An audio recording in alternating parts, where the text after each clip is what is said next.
Bound by fate, drawn by duty, or chased by fear, 6 souls band together to take up arms against the wrath of the Dragon Queen. When the chains of Avernus tighten, one soul claws for freedom, fleeing the ember-lit gaze of a fallen angel who would see them kneel once more. From the shifting mists of the Feywild, a hunter steps forward, guided by whispers of worms and prophecy, tasked with severing the heads of a cult that would wake a god. Once a brilliant inventor, an artificer helped create steel nightmares. Now, burdened by guilt, he is determined to dismantle his greatest mistake.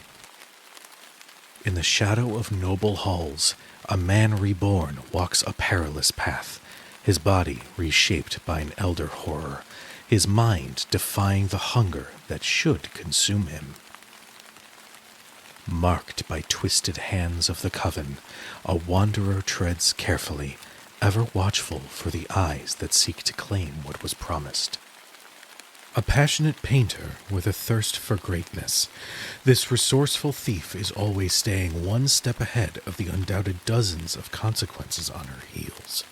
From the pirate port city of Luskan to the sewers of Baldur's Gate, no nook or cranny is too lowly to find inspiration in.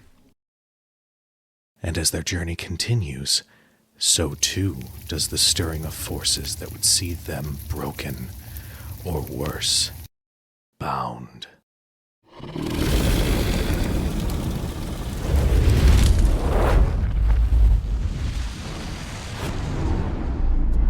It's giving puss.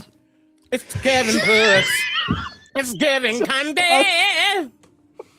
It's giving ooh. It's giving yas. I don't know what everybody's talking about. It's totally normal. Wow. Absolutely normal. This is just every day here on a Friday evening. That's just a glimpse of the shenanigans that we get up to before we go live. This is just our everyday. Yeah, this is just us. Hi, everybody. Welcome to Shadows Over Great. What did I just say? Welcome. I think Start over. Run it back. You had a chance to bring it back, and Welcome to Shadows Over Baldur's Gate and Crit Chronicles.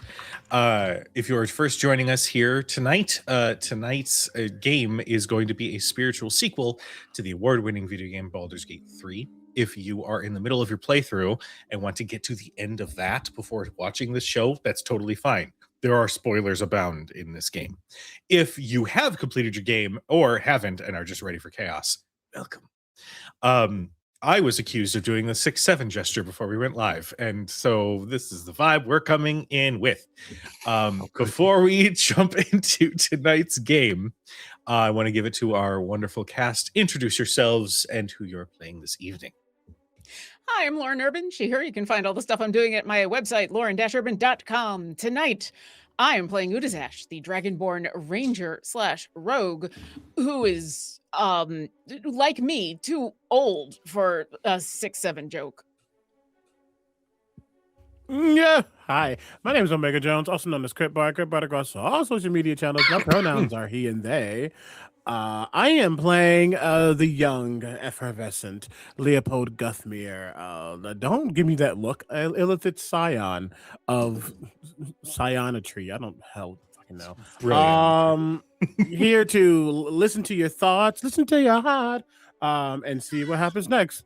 Take it. I need to go that way. Nope, that way. No, you had Nope, that way.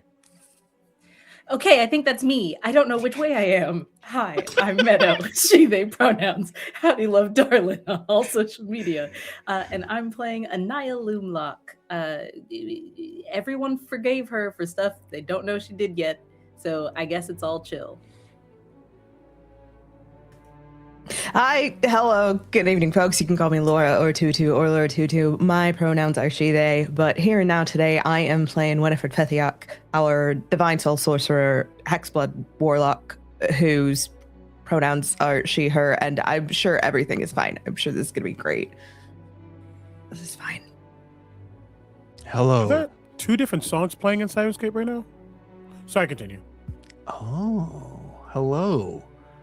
My name is Tony Rodriguez. Tonight I shall perform for you as Basu Brightbolt, our he, him, gnomish, artificin little guy. And tonight, He's Tony will be artificial. doing a passage from Basu Brightbolt. Everyone hold hands. Sing along if you know the words. We are the world. That's what I'm doing tonight. Hello, everyone. My name is PJ McGaw, and I'm playing. Wait, did I skip anybody? Did I overstep? No, you're good. Next, bud. It's a long day. It's a very long day. I'm playing Marcus Hellhammer, but you already knew that. Pronouns are he, him, tiefling, tattooist, pugilist, cookist. That's not a word. We just had breakfast. Is it a word? It is No. now. Webster, get on it, you cowards. We must dissect this now. Yes. And I think that's enough for intros. Cujo, please take it away. All right. And I am Cujo. I will be your chronicler for this evening, playing everybody else. When last we left our intrepid heroes in the night, as everybody managed to find their rest after rediscovering why they pushed forward in their adventures, Udazash came upon Anaya, who was sleep painting into existence a nightmarish-looking staff and was surrounded by pieces of art that was quite gruesome and showed depictions of death, some of which involved the party. After a conversation, they learned that Anaya, sometimes when they sleep, just has a bit of a creative spark. And everything's fine with that. There's not been any problems with a murderous temptation or anything like that. Everything's perfectly fine.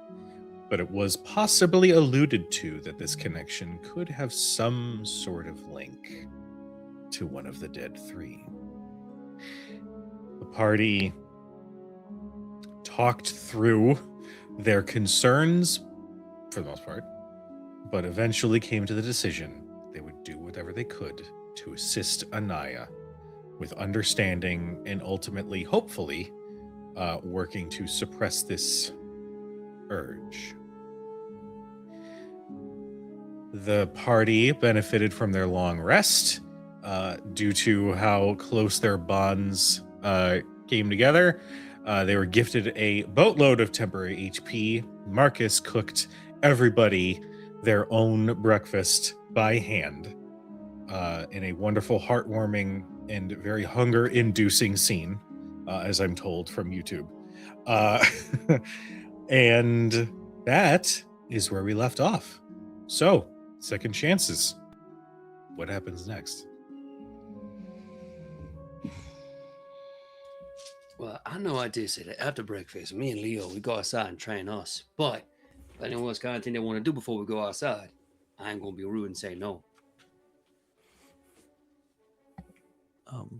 Basu's over in a corner, a makeshift workbench, putting stuff together. I'm fine. I'm going to keep myself busy. Let me know if you're making any more food. And he is just tinkering away in a fury of excitement and inspiration. About how long is your training going to be? I look over at Leo. Normally go about 2 hours, but I think, Leo, we're going to start you off about 45 minutes.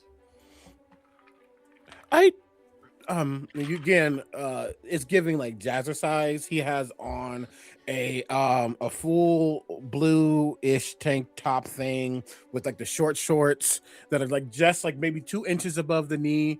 He has the bandana on around his head. He has like the 2 little cuffs on his arms.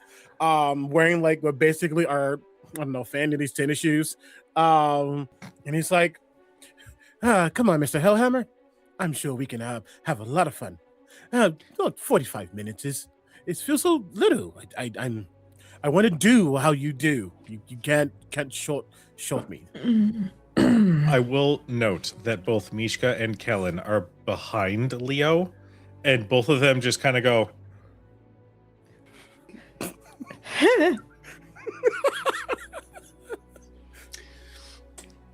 Marcus sees that and he goes, okay. You got fire and you too, mon ami. Let's see how long that fire burned for. I'll give you 2 hours. Well, I If you feel walk like- after that, then we going 3 next time. Oh, wait. Why would I not be able to walk? Oh, darling. It's just you see him like the form doesn't exist. You see, you just do this, right? And it's one of those things where Marcus, you see him like he's about to take off the apron. He stops, looks at it, he goes, oh, mon ami. He takes it off, he folds it up, throws it over there, and he goes, you know what, scratch that, we all gonna give you 3 hours. I think you need all 3 of them.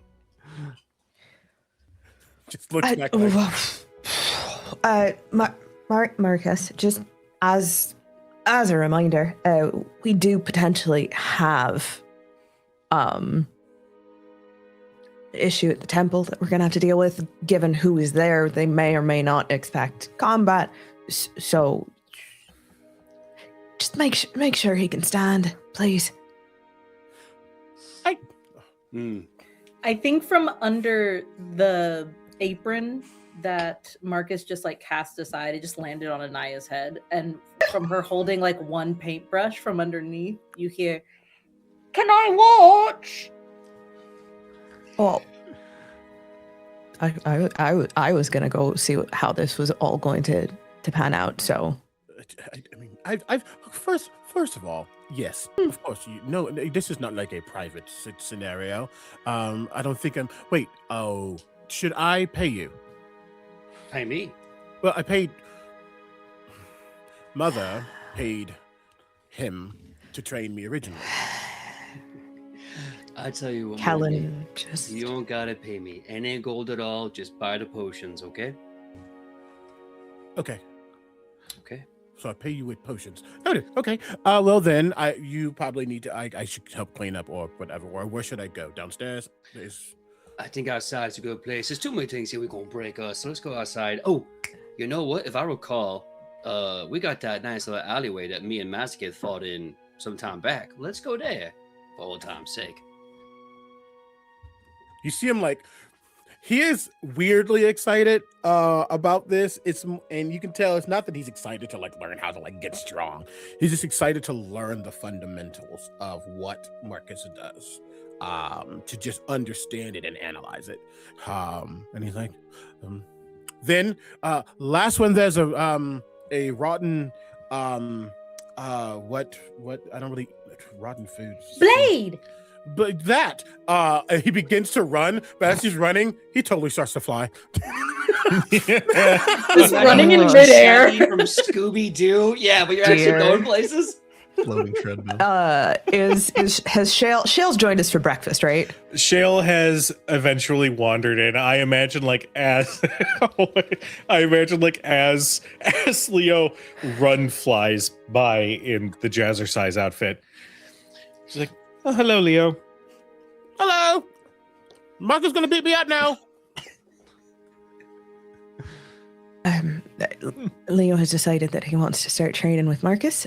So I'm gonna go make sure that he doesn't get decimated. Were the If you'd short like to join shorts a requirement for that?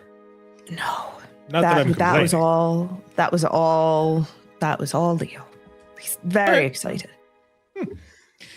All right. Well, Oh, that's funny. If Anaya has a sight that is true, you don't see a Jazzercise outfit. You see his No? normal outfit. This is just an illusion. This is just disguise cell. Okay. Oh God. Incredible. I love that you have disguised self and you chose short shorts and a headband and a crop top. Surely did. amazing. Good choice. Amazing. Oh my god. Mishka and Kellen are like, but I actually imagine Mishka's like, I'm gonna go make sure we have front row seats for what's about to go down. So if anybody wants to come and join, by all means, or don't. I don't know your life. Winnie will herd the cats outside.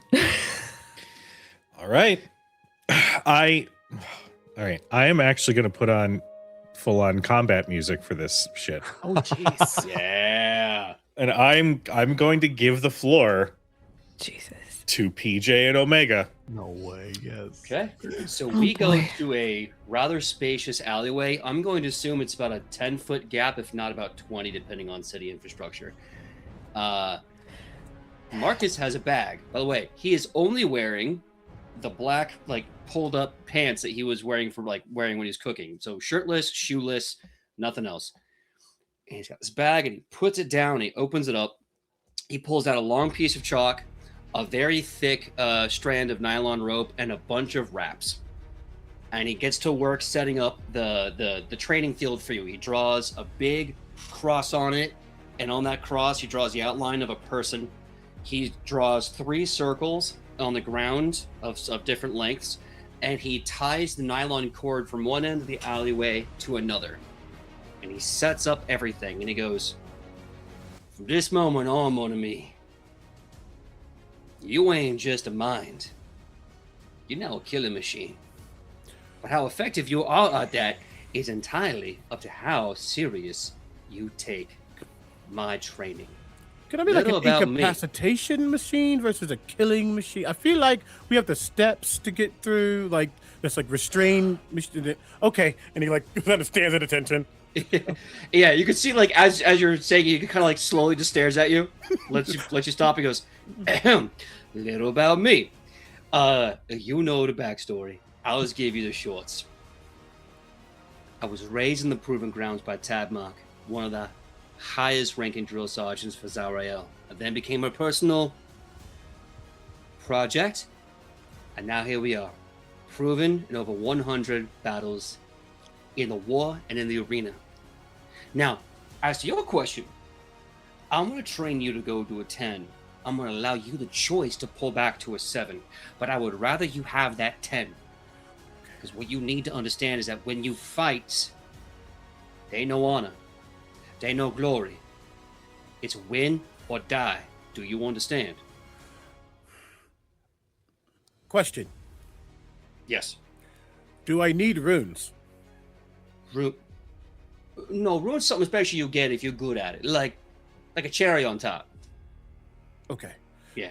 And you see that as he's listening to you, he's 100% listening, but for a moment, like in the mind's eye, young Leopold is listening to Roderick almost say this exact same monologue in different ways.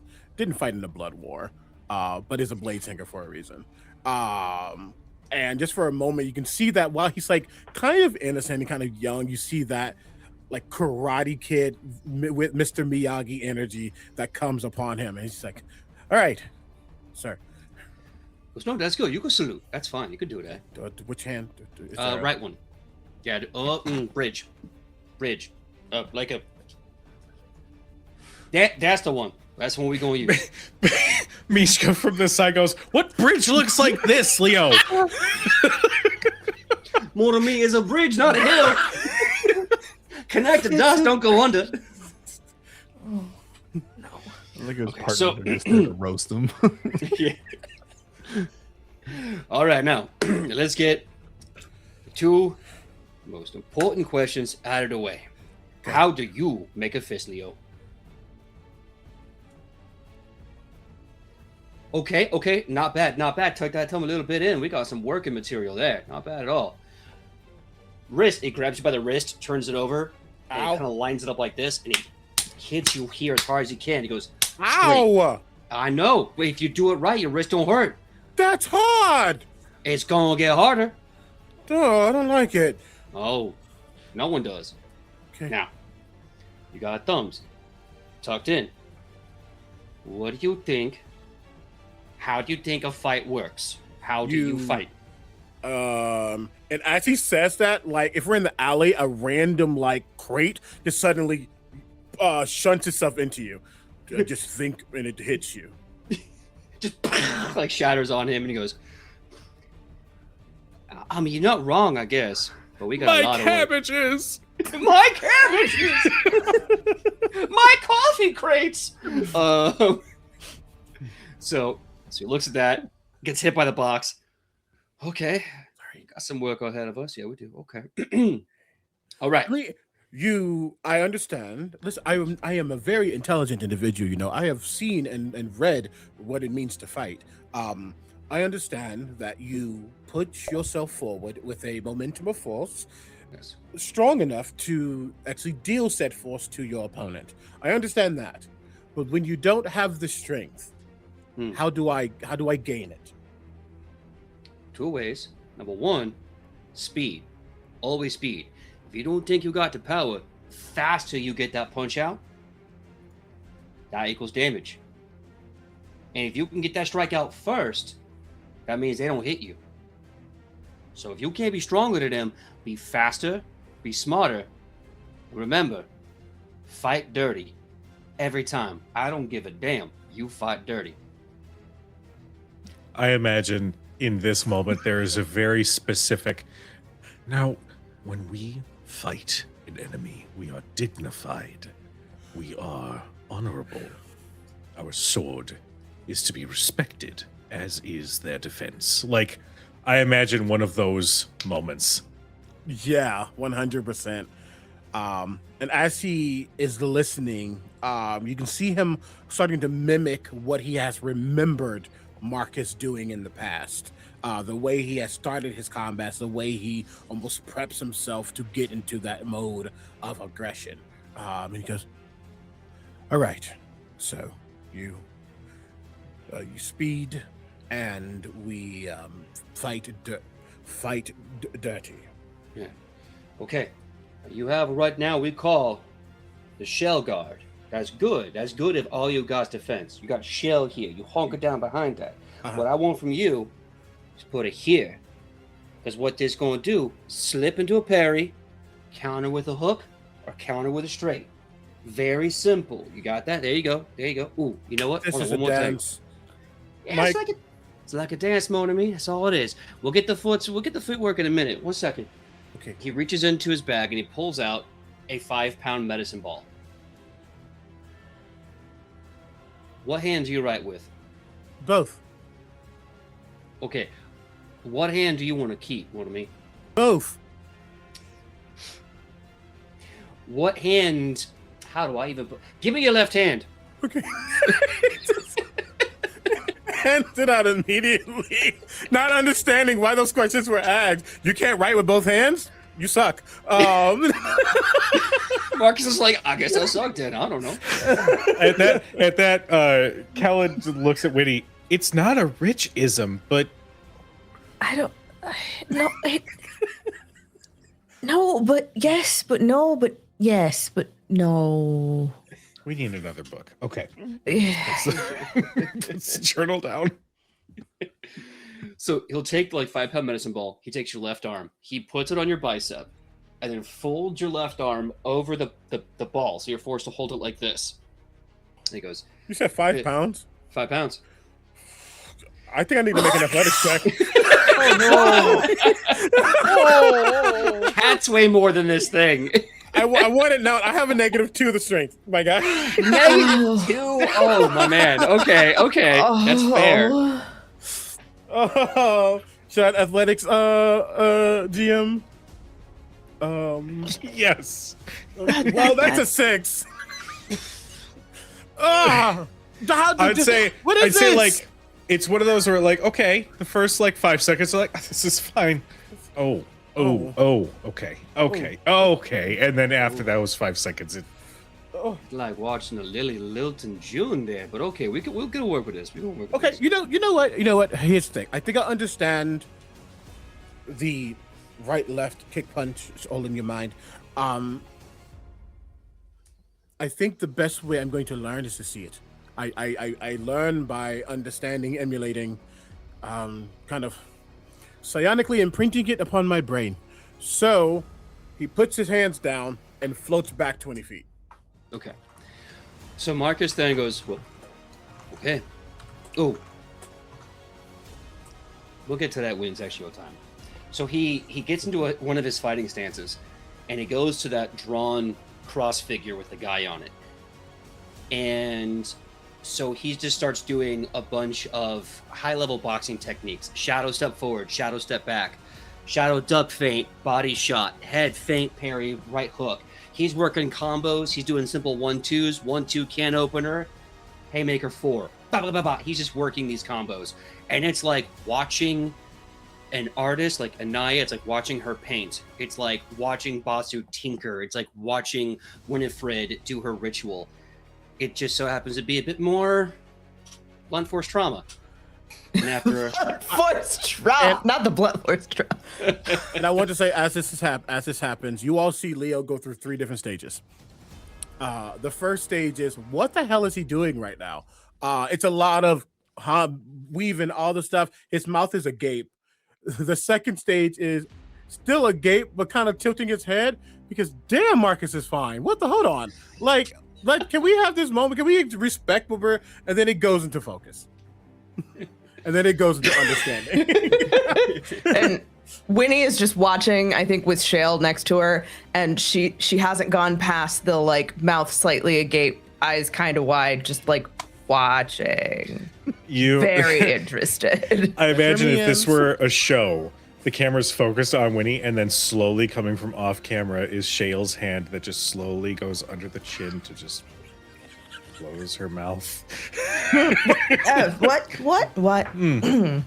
You're drooling, darling. She says as she has a wine slushie.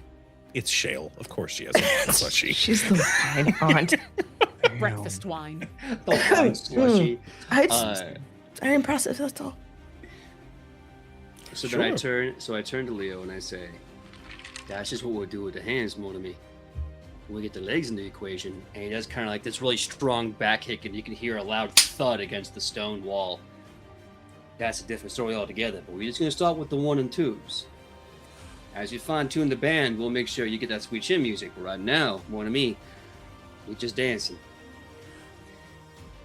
Heard. I'll be real. I'll be truthful. I don't know if I'll learn the dance, but I think I understand what you mean. There's an intention and there's a specificity in how you put forth your might. And even as he's saying that, you're starting to see a reverberation around his fist. You only see it because every now and then it's a alley, so there's probably a little dust in the air. When dust goes around, it's Delayed, obviously. Oh, there we go. Hey, buddy. Welcome back. Welcome You're back. here? You made it. You're here. Yeah. We see you. We hear you. Well, even said Take a breath. deep breath. Stream didn't go down. Just had a moment. Okay. As you were saying, Leo. I like this energy. I like it a lot, actually. Yeah, this goblin energy that suddenly I arrived. like Yeah. it a lot. No. I'm really glad. Oh. Everything's fine. As you were. Back to the comedic montage, please. Oh my gosh. Just saying that there's dust flying around. You can see the warble existing around his body as he's listening. Again, he's really imprinting himself with this information because that the brain is always going to be the most primary force that he has, and he knows this. And as he listens, he says, okay, then we have, gods to kill. So, training wheels off. Training was off. Yeah. I will try my best to not die, but I think I need to see. All right. Okay, Monmi, give me your hands. I gotta wrap you up.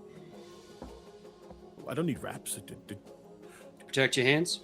Protect your... Oh, yes. Yeah, all right. Give me those hands. Are they silk? No, they canvas. Monmi, Oh, they okay. canvas. I'm Are sorry. they silk? I got it. Got it. He does the rollover originally, places it on your knuckles, does a few wraps, does the intersecting around the fingers, goes all the way, ties it off each one. He's probably been doing this for 15 years, like it's old hat.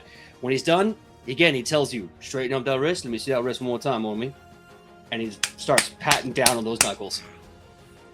See, if you get your wrist right, that don't hurt none. Okay, so you're gonna get those wrists.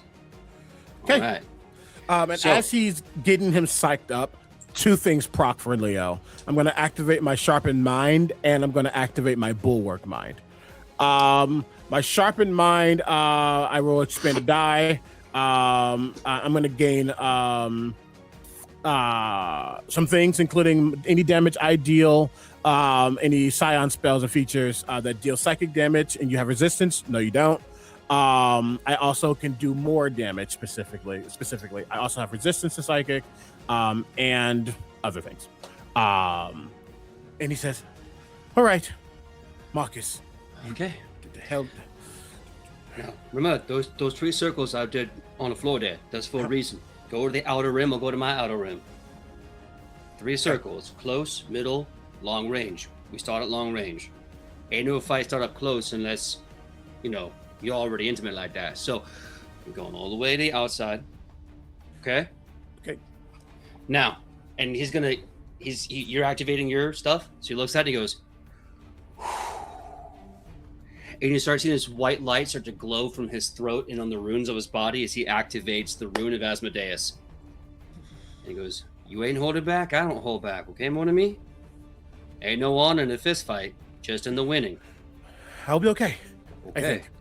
Okay. He looks back to the group going, "I don't know if I'll be okay." Mishka and Kellen are like, "You're gonna do great. It's Are gonna you be sure? Are you sure? Okay. great." Like 70-30. Marcus is he's starting to square up and he's starting to get psyched and goes, "We haven't even talked about parries or angles. Oh, Asmodeus, give me strength." And then he just starts ducking and going into that close quarters. It's almost like you didn't teach him because you know what you really want to do right now. And ducks in. And as Leo gets to the other side, kind of pleading with his people, kind of jokey, but also like, what's going on? He turns, and as he turns and begins to focus in, seeing you get to your spot, something just clicks. And he moves into a very specific stance. Marcus, with his battle awareness, sees that, and his slip duck, that moving in, he immediately ducks back, resets, and that white glow of his runes starts to take over his eyes, just whiter and whiter, as his hand position starts to change as well.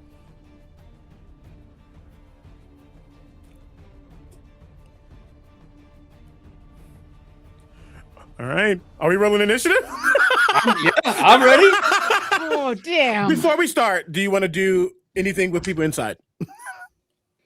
Inside. No, people who did not come outside. Or did everybody come?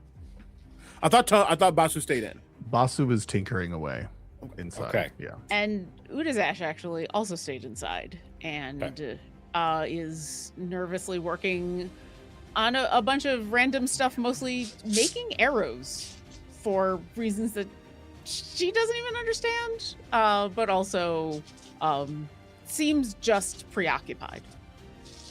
Okay. 2 real quick things for both of you. 1. Udazash, I need you to make me an insight check. Okay. That's a 6. There's something, and maybe it's because of the dream that you had, but there's something strangely personal about sitting and making arrows right now.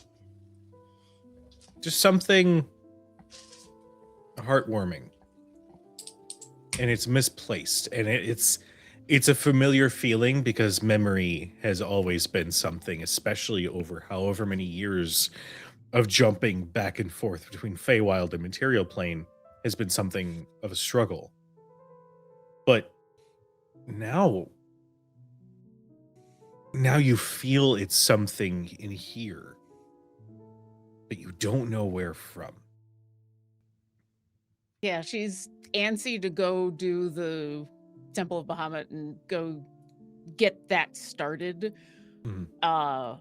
But she didn't want to detract from Leo doing the training, and she knew there was no way she was going to be able to not show that if she went down and watched. So that's why she stayed behind, is she didn't want to be a distraction. Mhm. And then I don't need arrows. I've got like the 20 that I have in case something really goes wrong. But it just felt like the one thing that I can do. So that's what she's doing. Okay. Basu, Hmm.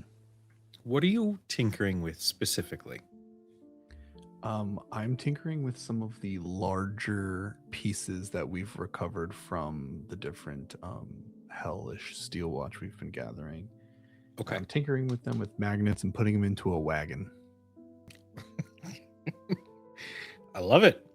Make me an intelligence check. Okay. Just flat int. Make it a flat int. That's a natural 20. It's a glue gun right here. You ate that down. Yeah. Yes. All right. I'll write that in a second. As you are inspecting and sort of marking down the different pieces that you have a moment to observe each one, and you see something kind of ingenious in their construction. They are swappable, meaning that the builds of these Infernal Watch pieces can be interchangeable pretty much as easy as can be. And it was intentionally made that way.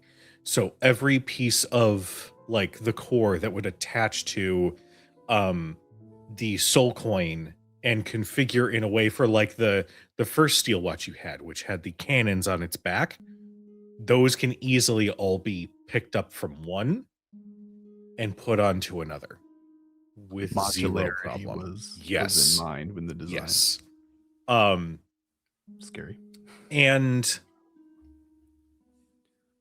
yeah, there's something both satisfying and also a little worrying that this level of detail was put into these pieces. Okay. Is there anything you two would like to do while you guys are still inside, sitting in that quiet and handling your business? Unless Basu at any point seems to want Udazash's help, she's going to assume he is doing something similar to what she is doing, which is distraction to keep from distracting Leo. And so I'm not going to distract him from distracting himself from distracting Leo. And so, nah. So it's a very co-working situation right now. Yeah. And so I don't know if she's reading it correctly. She probably is not, because that's Udazash. So yeah, unless you intentionally reach out and want some help. And if you do, she'll happily come on over. But otherwise, she is very comfortable to just sit and hardcore make arrows that she does not need. Right. I think every once in a while, Basu asks you to lift something because he's not tall enough to get it to where he wants to. And then outside of that, he's just doing his thing. Hug him. All right. Well then, with this in mind, we're going to return to the alley where I believe our two heroes are rolling initiative for this sparring session. So, gentlemen, the floor is yours. I got a 17. I got a 10. All right, so I guess in the fluid language of combat, I scooted in, I saw your posture shift, I immediately stepped back, changed my own posture and stance. And from here, Marcus is going to continue his aggressive movement. Mm-hmm. He dashes back in, and it seems a lot quicker than you've seen up to this point. And he proceeds to just throw a salvo of punches. Okay. Hold on, I gotta take a photo. I need to start getting this as proof. So I rolled die face, 2 5s, and a nat 20. Now, with my bonus to hit, So that's 17, yeah. 17, 32. So there's 3 attacks. 3 attacks.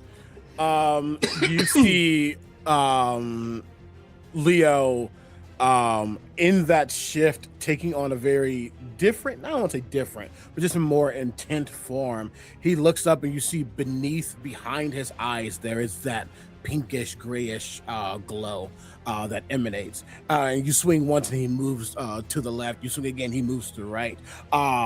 But even someone like him can't see everything, and you hit with that last strike. Where are you intending to hit at? I'm imagining every strike is one of those warning shots that's intended, like, if you don't block this, you're going to be in a bad way. So he's like warning right, warning left, so that basically you commit to the left. So here comes that overhand haymaker right, and you've walked right into it on the button. Just bam. And here's the thing. I think I'm going to do something that people aren't expecting. As you see that left hit move towards Leo, you see a grin upon his face in a way as he attempts to do a shield, which doesn't matter because it was a crit, so it goes through anyway. There's a moment of, I dare not say hubris, but thinking that all psionic power can block all attacks. So that crit hits anyway. Hit me with that damage. I'm going to die. I don't think you're gonna die. Let's see. I didn't haymaker. Well, I did technically say a haymaker. You said you haymaker. I did say haymaker. You did Okay, so that's going to be let's see. 8 plus 19 is 20. 27. 27 plus an extra 4 makes it 31 damage. Oh, thank God for temp HP. Yep. Oh, we are wasting it. Thank you for on us. using it now. Yeah, I was gonna say we're wasting that on a training montage. Yes. You hit with that last attack, and you can hear the air get hit out of him. Moving back. Clearly winded for a moment as he starts to huff. Trying to come back to Jesus for a moment. Anything else with your turn? Movement, attack actions, bonus action before the match, which I'm going to allow count retroactively. I'm good.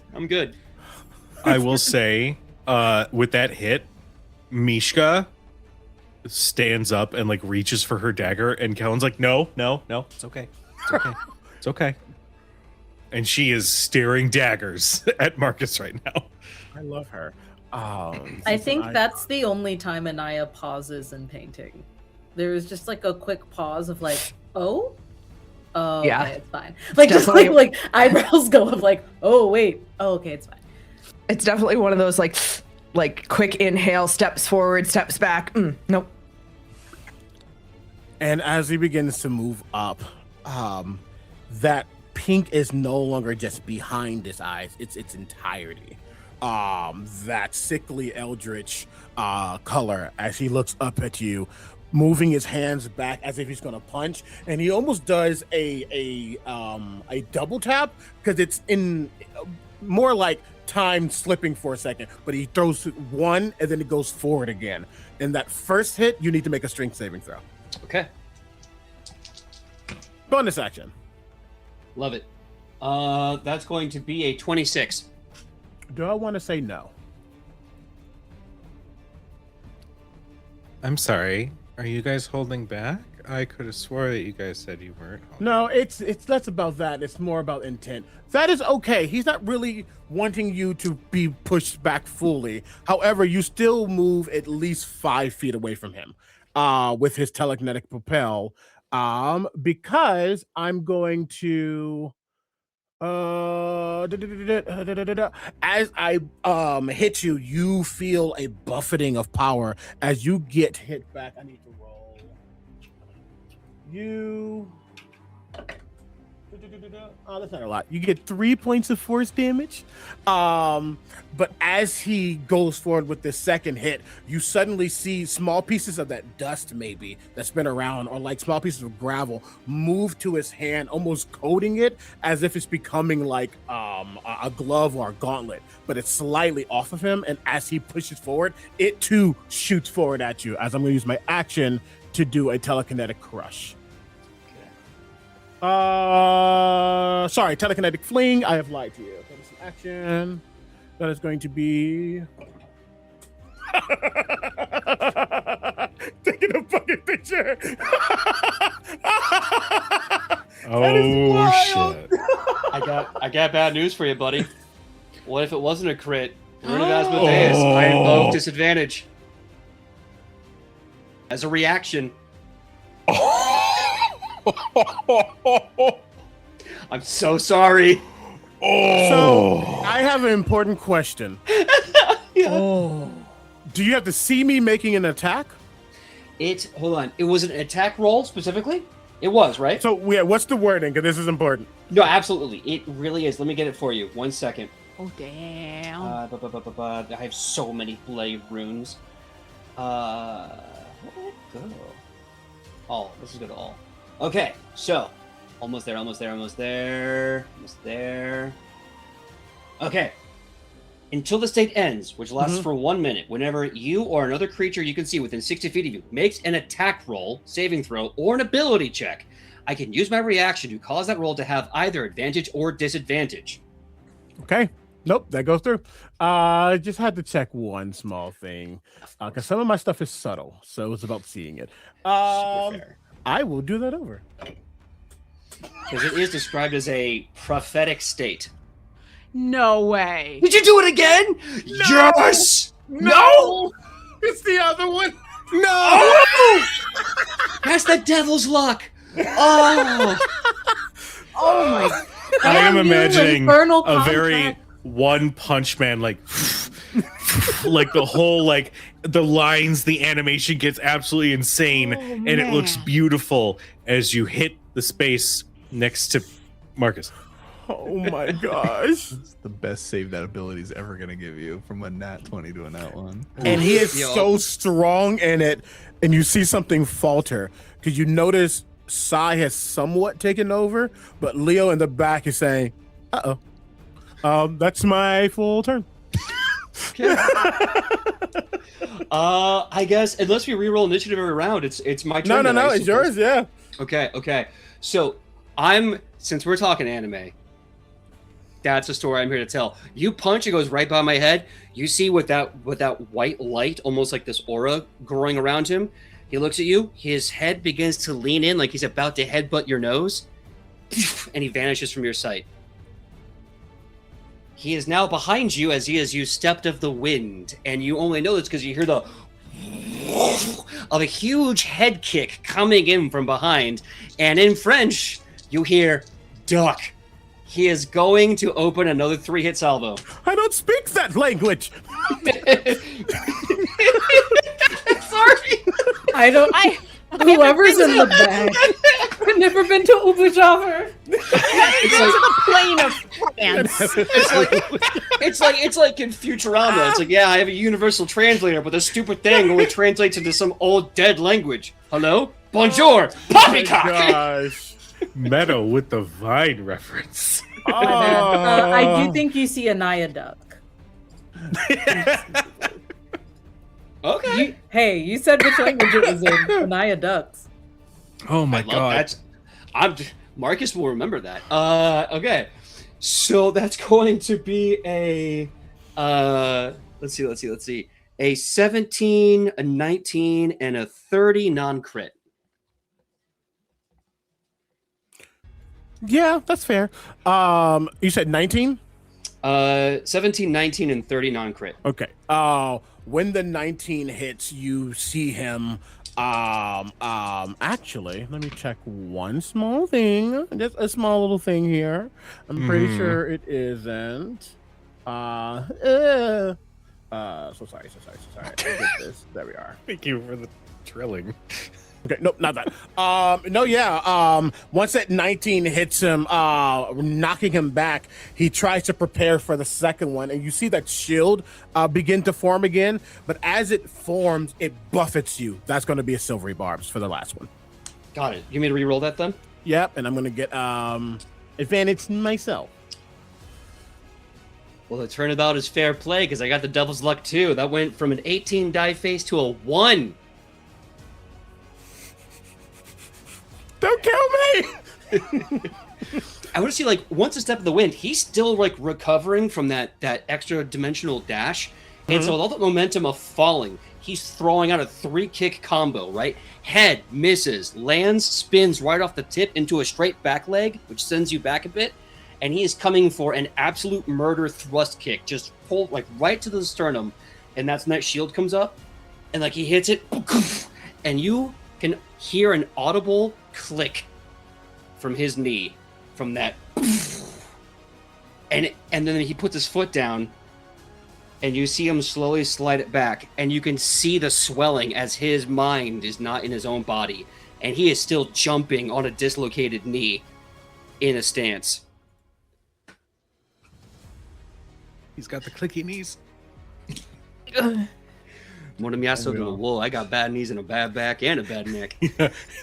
I say and joke as one with clicky knees and a bad back and bad neck. Yeah, no, 14 years of wrestling will do that to you. There's, again, like Winnie here, and she knows the sounds that a body makes when a body is not supposed to be doing things. There is an audible, and she just covers her mouth. And how much damage was that? Sorry. Oh, that was one hit. That got through? Yeah.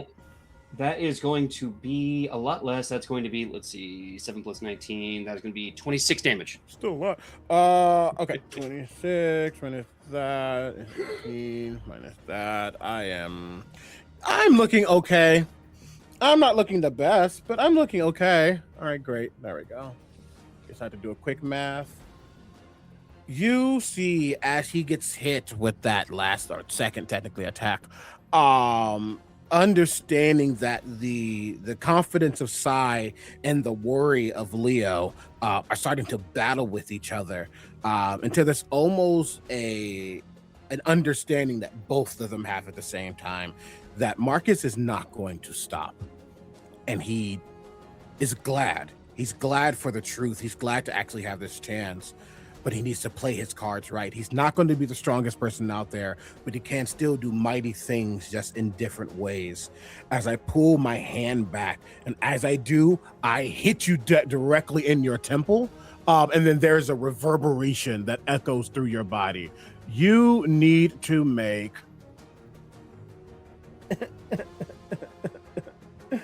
I think I'm going to do that one if we're not playing games. Yeah, I think it's a wisdom. I just need to double check. Let me just check. Oh my God. Yep. Oh my God. Wisdom. That is smart because that is my worst save. And I'm going to use the effect of my rune, my prophetic rune, to give myself advantage on that save. That is so much better. Probably still not good enough because you have a crazy DC. 19? Nope. Yeah, I didn't think so. And as it goes through, you suddenly feel something about your mind scramble as I cast confusion. Oh, that's so good. Which means you cannot take a bonus action or reaction your next turn, and you need to roll a d10 when you start. Okay. Bonus action or reaction and D10. D10 to allow myself to take appropriate action. Yep, the number you get is going to determine what you will be able to do. And as that happens, again, they push back and they intend to push forward. Please make another strength saving throw. Okay. As you see his telekinetic propel suddenly getting stronger, getting more intense. As one of the things I did with this shift is gave him the psykinetics ability with their telekinetic propel. Nice. Okay, so this is going to be a 22 strength saving throw. I don't want you to save. It's okay. He's learning. It's okay. He's learning. He's gonna let it save. As it doesn't do anything, he stands back up and then watches to see what you do. That is his full turn. So, in a bit of momentum, as that huge blow comes in, he centers himself over his middle line. He brings up his bad leg and he hops. So he absorbs the impact, but he's not grounded by it. It just disperses through him. And the minute he lands on that one leg, he tears off again like a bat out of hell. And again, step of the wind. Roll he's gone. a D10. A D10, that's right. See, what's funny is, Marcus, all of that happened in your head, but it did not happen in real life. Oh, That's what confusion does to you. And I believe, as Cujo is saying, step of the wind's a bonus action, so I can't even do that. Okay. And no reactions for your rune usage, my friend. That's right. That's a good shutdown. We like it. Okay, that's a 10 on a D10. You get to choose your behavior, but you only can do an action. An action. Give every enemy confusion. That would seriously shut down my tanking. That would be a brilliant move. So with a 10, I can take an action. Yeah. He takes the hit, lands, and I think he's going to put everything into this attack. It's a barrage, 3 hits, all haymakers, all cast, no breaks. And his technique is now out the window, but you're starting to notice, instead of his usual punches, he's coming in with hook strikes with his finger. All right, yeah. Marcus, smite him. I would like for you to make a wisdom saving throw. Me? Yeah. Okay. I'm going to make it with the Not Marcus me. die. Who else you talk? Okay. Oh.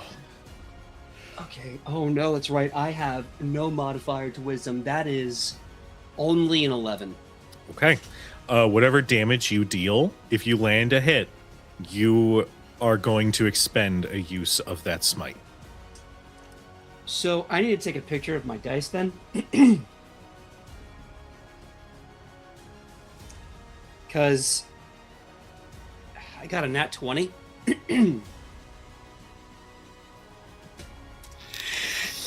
How many times? Just one? I got, one nat 20, but I also have not die face. Let me get the full number here because I'm haymakering these.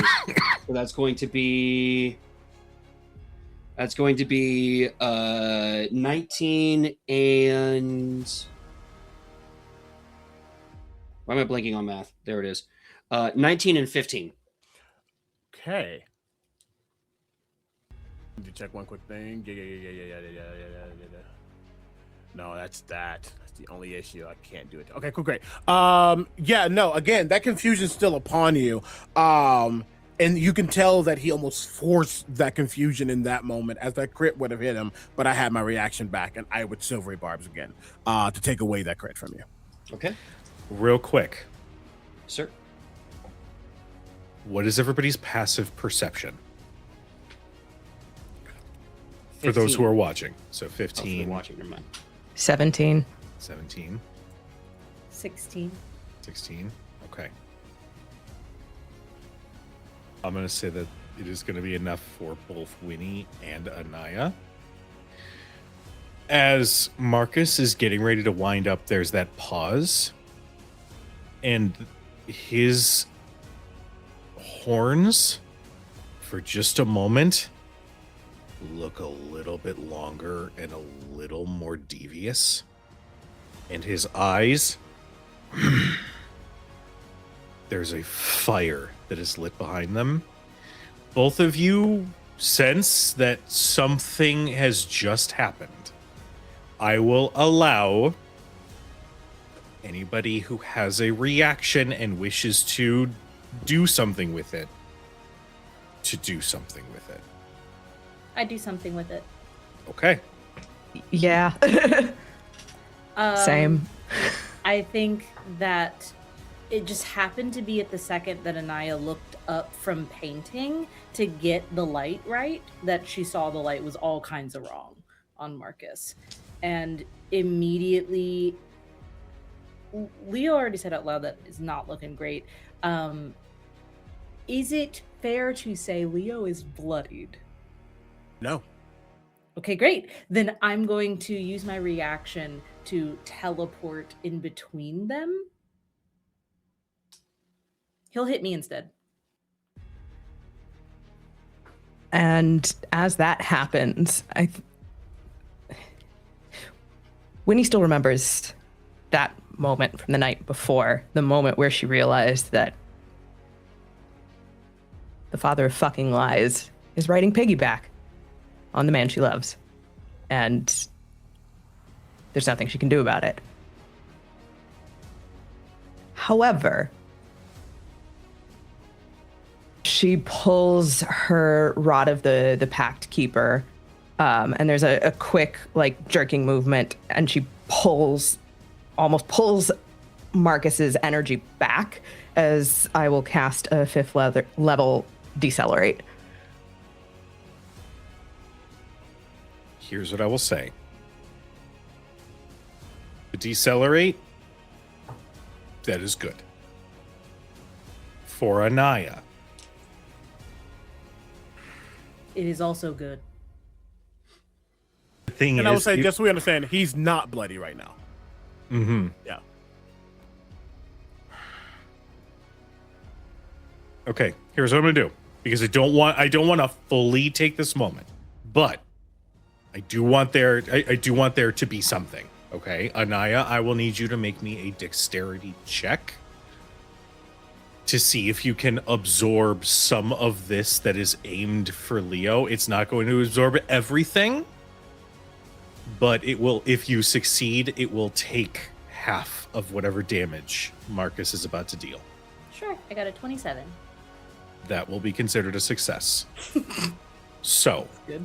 the way that I'm thinking, I'm basically thinking that this is like a full-on Falcon Punch moment. And that it's gonna hit Anaya, but it's gonna go through Anaya and also hit Leo. So, Laura, your Decelerate at 5th level, what does that do? Mm-hmm. That is, we've seen this before. We saw Leo pull Accelerate on Marcus when he was punching fucking Archon the Cruel in the face. This does the reverse. So instead of 6d6 additional damage, it takes 6d6 away. Okay. Laura, roll your 66. PJ, roll your damage. Okay. Okay. Now, I do want to say, before this happened, Leo did say he was giving disadvantage on that. I assume the critical hit. Mhm. Okay. Because that's gonna absolutely lessen the impact a bit. I'm still gonna hit with a 23. Yep. Okay. But I know that Asmodeus does not want me to hold back right now. Mhm. So I'm gonna regret doing this. The rune of Phlegethos. The Infernal Smite. Something new. My overhand right. Oh boy. Dang, PJ, you really know how to make a girl regret a heroic decision. That's what I do. I give girls regret. Here we go. Oh, fucking. Oh my god. Sorry, it was an easy shot at myself. Okay. Let's see here. 7, 13, 19, 22, 27, 29. 29 plus 19 is 48. Yep. 48. That is only that for now. That will change later. You hear the turn and click of a revolver being chambered and the hammer hitting the bullet as that hand comes over, and you can see this white light coming from the tattoo of a revolver on my arm that streaks down the arm, and once it gets to the fist, a demon's maw made of white light starts to encapsulate my fist. And then this spiral of energy. And as it comes, you can hear under his breath him muttering something about the Ashmodai. And then BAM! That overhand right collides. Okay. And then all that energy sweeps away. Now, Laura, what did you roll? Because we're at 48. Make that 28. 28. So that is going to end up being 14 points of damage to both Anaya and Leo. I will illustrate how your energy soars through, and you feel your muscles bulging, all of the blood pumping through your body as it is moving forward, and you think, this is gonna hurt hard, until you realize you're going a lot slower than you should be, but the force behind it is still massive.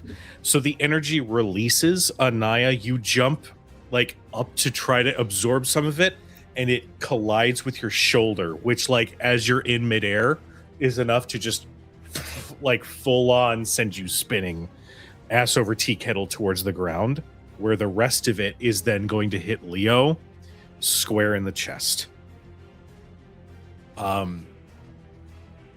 It is the end of the third round. Now, Unfortunately, that's the beginning of the third round. He oh, went I'm first. so sorry. That is true. I didn't, and before this, I guess PJ, I'm sending you something really quickly. Yeah.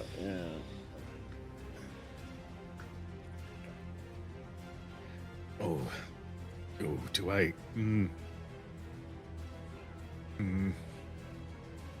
Okay. Okay. As Anaya teleports in front, and he can see that almost desiccation of power, not knowing that it came from Wendy because he's not looking back. But he sees a wincing or a weakening for a moment. Anaya, you would feel Leo behind you suddenly stiffen up hard. You can feel that almost like two magnets that are kind of repel each other. You start to feel that power intensify behind you as you see him slowly begin to float up. Leo's expression blank, eyes blazing, the full illithid form showcasing he is no longer in that jazzercise moment. You can tell that someone has taken over to protect. And I've already discussed this with PJ. As I float up, you see his hand slowly, almost wirily, just begin to lift. And for a moment, it displays his hands, but then he pulls back. He pulls back into a final punch. And as he moves forward, disintegrate. Oh,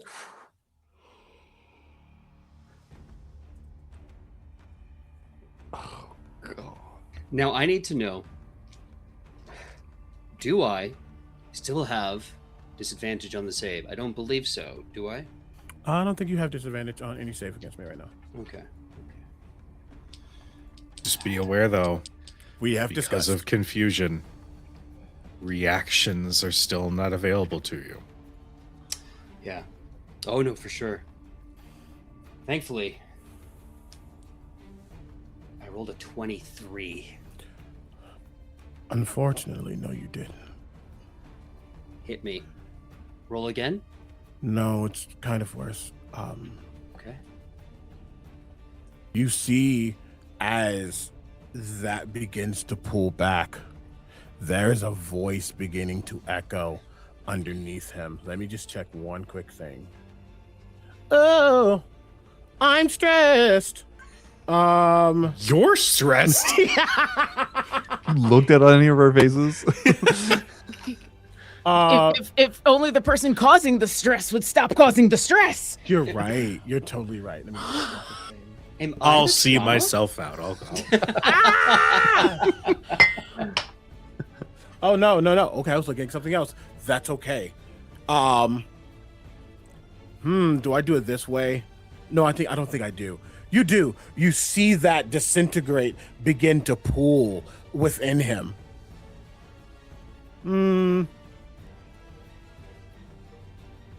Yeah.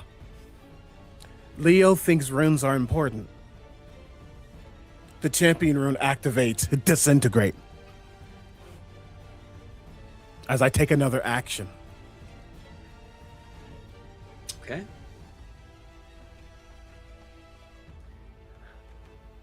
So, for clarity, Yeah. roll the 23, and with your ability, that was a fail, correct? No, I'm casting a separate one. Got it. Okay, so I need to roll Yeah. twice then. Yeah. So one was 23, and the second one is 22. Silvery barbs. That's an 18. That is a failure. Wait. Can you still free barb something that's not an attack roll? Hold on. We just used our reactions, baby. No, I'm not for me. I'm saying, doesn't it have to be an attack roll to do It's some if when free you barbs? roll a dice. That sucks. I'm sorry. I hope you live by. Above board, we've discussed. But that is going to be 10d6 plus 40. Mm-hmm. As you all, I want to say Winnie, Anaya, Mishka, Kellen, you clearly see that as Asmodeus has taken over Marcus, Sai has taken over Leah. I'm rolling the wrong dice right now. I'm trying to kill you, apparently.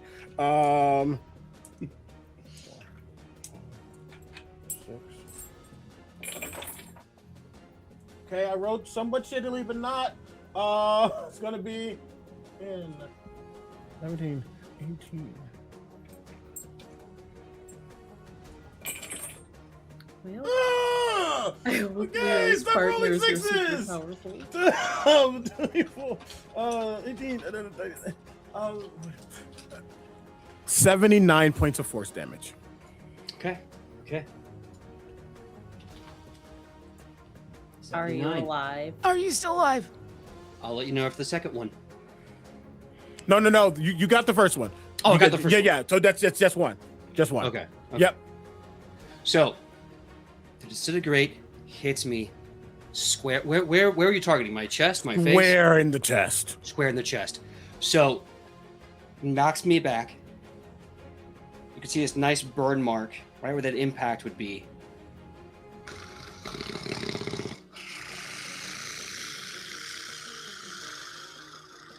The fire roaring out of my eyes as I look up and I say, Leo, unless you want to dance, I recommend you go inside, you.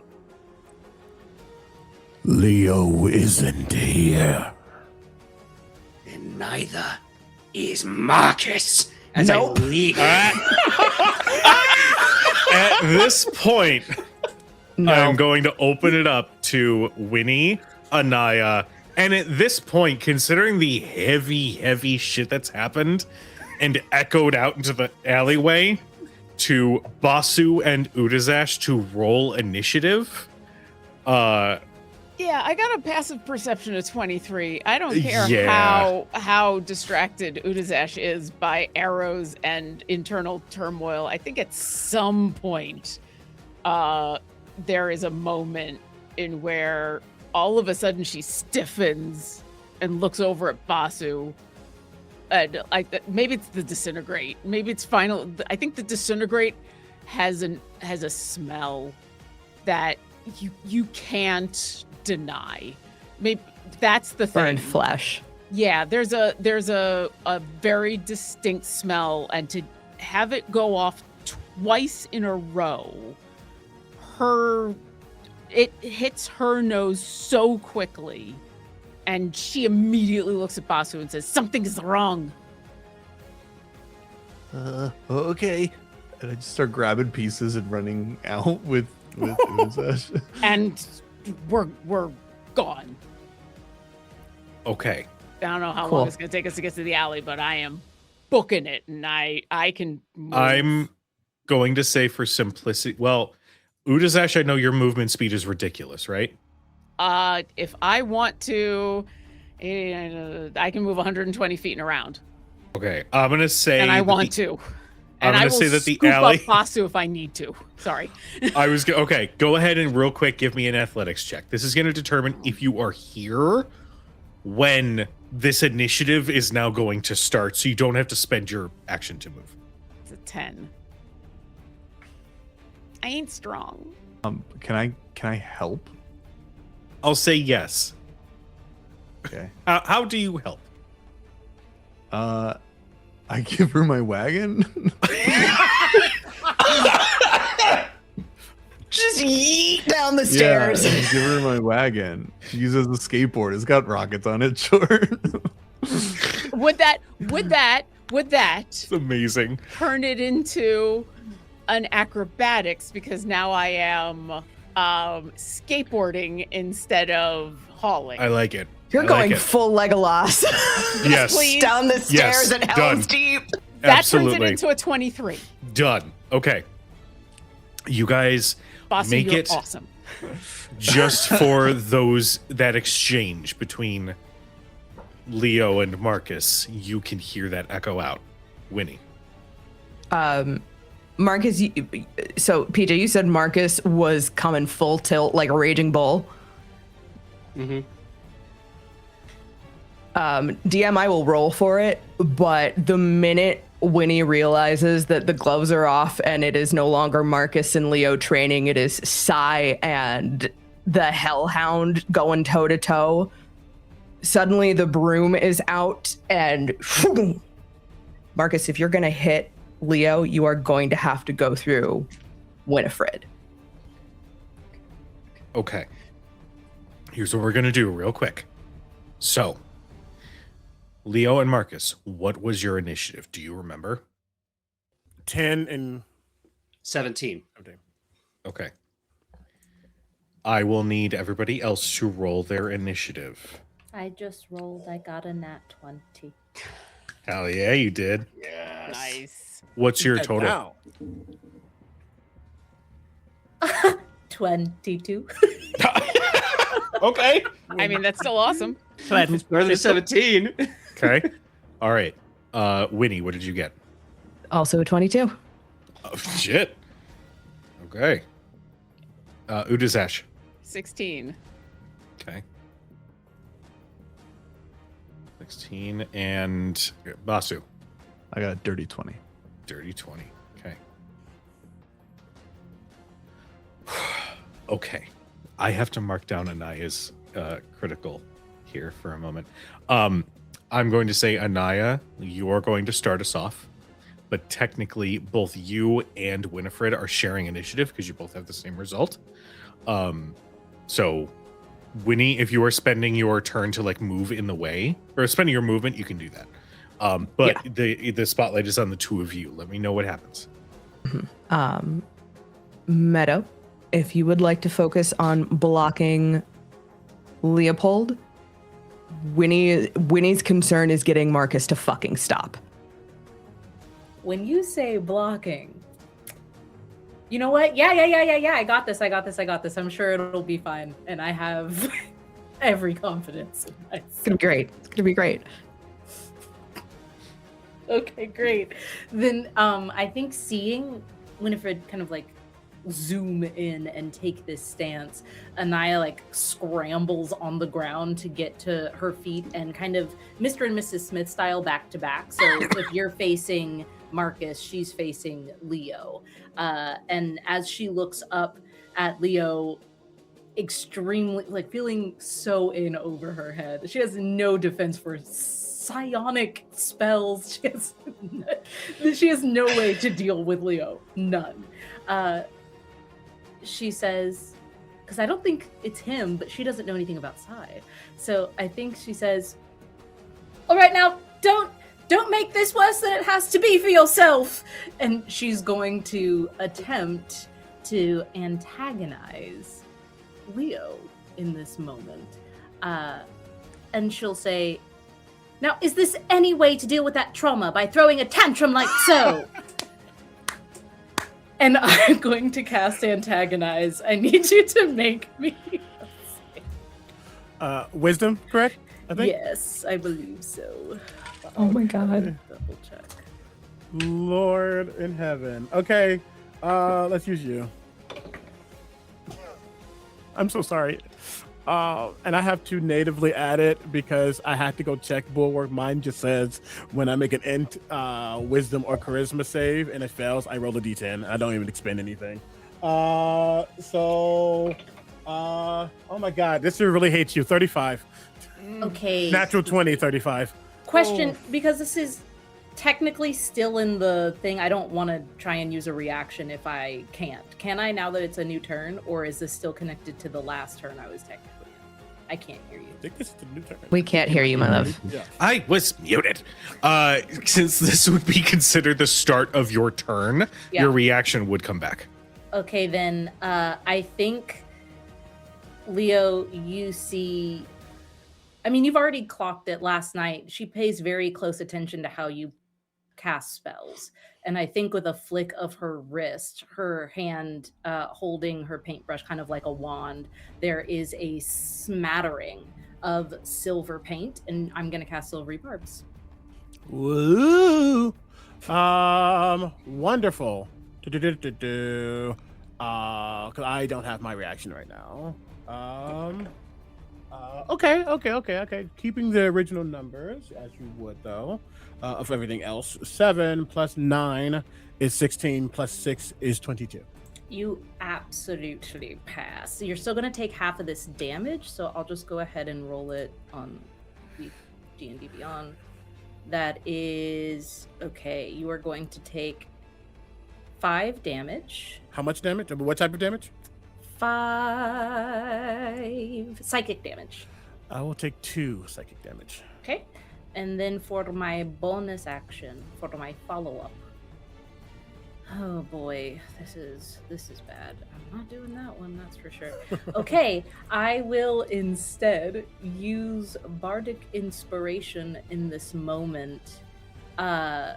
It's over my hand, but I think that silvery like streak across Leopold's face, I'm gonna mirror it across my own and just kind of let my arm trail behind me and get some on Winifred behind me and give Bardic Inspiration to Winnie at my back. So we're kind of war painting ourselves up with these silvery streaks at this point. Hell yeah. And that'll be all for my turn.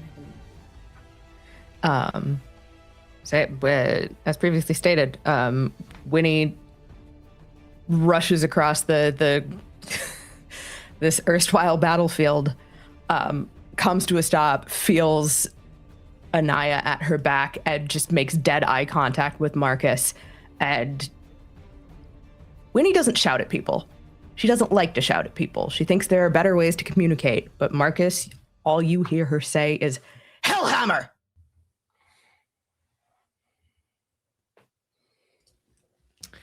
I would like for you to make your choice of persuasion or intimidation. What's that? Bardic, my love, dearest Meadow. It's a D6, and also you have Love you. advantage from this silvery bar. I love you. Honestly, this is intimidation. Intimidate that man!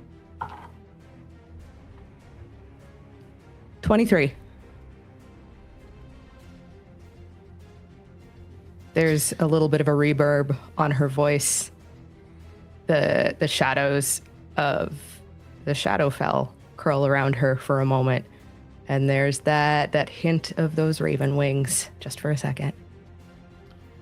Marcus, I would like for you to make a wisdom saving throw with an additional d6 because of a combination of the fact that it's Winifred standing in front of you, trying to get your attention to get you to step back into the shoes, and also, mechanically speaking, we're carrying that d6 through Winnie to Marcus. Okay, so I rolled the die. Remind me, it's you said it was a what roll? A wisdom save? Wisdom saving throw. Okay.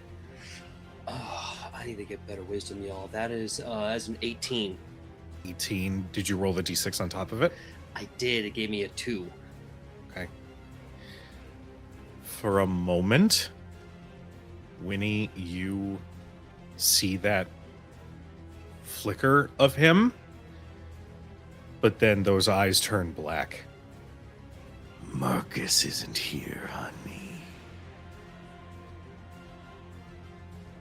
Marcus, you are trapped inside your own body right now. But oh my god. on your turn, you are going to be able to make another save. Okay? All right. Jesus, this is nuts. Okay. That was Anaya. That was Winnie. Mm-hmm. Up next, we have Basu. Basu, you see Leo, full illithid mode. You can feel the energy emanating off of him. And you look over at Marcus, who practically has like dark smoke emanating off of him. He looks like he is fresh from hell. And both of them are frothing at the mouth, ready to tear each other apart. How far is it for me to get into the pain? I will say that you guys are going to be basically close enough that if you wanted to approach either one using just your movement, you can. You do not have to dash or anything like that. Udazash's acrobatics to surf the wagon down the stairs and around the corner Thank you, Basu. was enough to get you guys within range. Okay, here's what happens. As Udazash is helping me get to the commotion as fast as possible, I grabbed all the parts I was working with and I dropped half of them on the way there. And as I see what's happening, he panics. He grabs his magnet. He places it to his chest. And during his long rest, he has changed his armor model from Guardian to Dreadnought. And he runs in, the magnetic force of the magnet in his chest starts to glow. All the pieces he dropped starts to combine together, very Voltron style, adding to his backpack and his armor. And now what you see before him, he is using his bonus action. He has transformed into a large creature, increasing his, and what you see is a full-sized steel watch, except it's made out of brass. It's rounder, it's a little kinder looking, and he is essentially he has encased himself fully in a very Basu customized steel watch. And with that transformation, he pulls the shield back out, attaches it to his arm, which is now the shield is the magnet shield is now wrapped in a chain that's around one of the mechanical arms, and he runs into the middle of Marcus and Leo as he casts with his action Intellect Fortress. As you now see, the helmet activates into this kind of purple spherical energy that covers the helmet of him, and he stops and goes, "What's going on? What's wrong, Winnie?" As he looks at Winnie, and that's his whole turn. That's action, bonus action movement. I don't know what happened. It went from fun to not.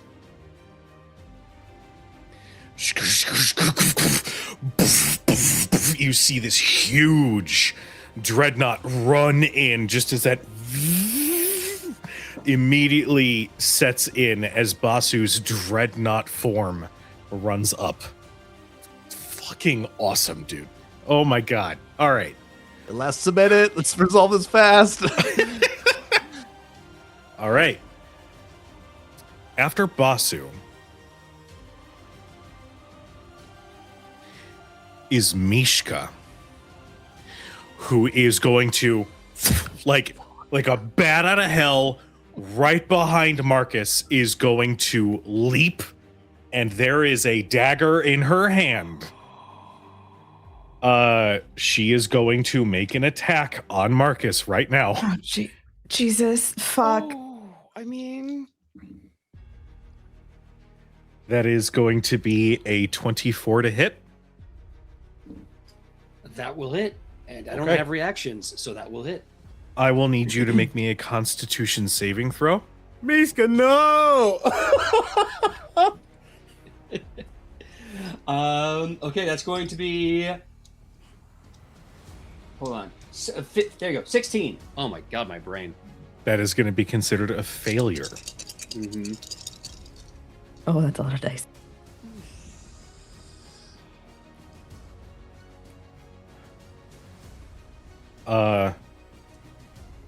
Hold on.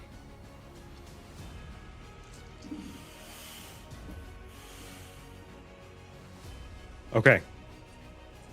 Now, I want to note that as she soars through the air, that dagger flips to the handle where there is a small point at the end, and she jabs right into your trap. Not enough to deal any true damage, but the poison that is in that little dagger immediately sets through your body as you are going to take 1 point of exhaustion, as well as take 25 points of damage. Okay, I would, except now that I know that it's a poison effect, I actually have advantage against being poisoned. Go ahead, give me an advantage. Okay, that's now a 23. Okay, you will succeed. Okay. The effect of the exhaustion won't hit, but she is fully like. You see this? There's this flicker of I'm gonna fucking kill you, but apparently I can't. As she stabs and then is like right behind you. I imagine she's probably like, like on top of your shoulders, like ready to come back down with another one. Mm-hmm. After that is Kellen. oh no.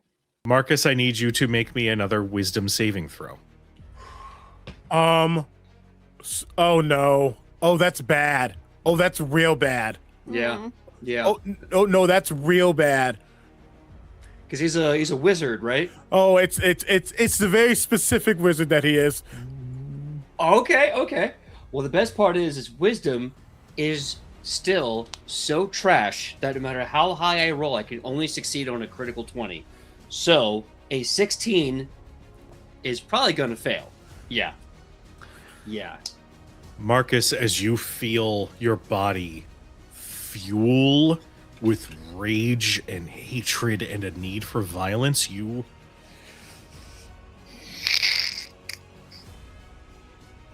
as hold person has been cast on Marcus. Okay. Kellen is holding their spell book and there are glowing runes like in the air around his hand as he says, I've got him for a minute. However long you guys need to get Leo calm, that's how long you have. That is Kellen. Marcus, I need you to make me another wisdom saving throw because this is now your turn. Inside Marcus's mind, it's that deep black pit, and he is there with the young version of him, the boy he never got to be, the man he had to go through, and the horrible shadows. And he is pounding on the invisible glass, screaming and crying like a child, begging them not to leave, begging to get let out. It's a wisdom saving throw? Wisdom saving throw.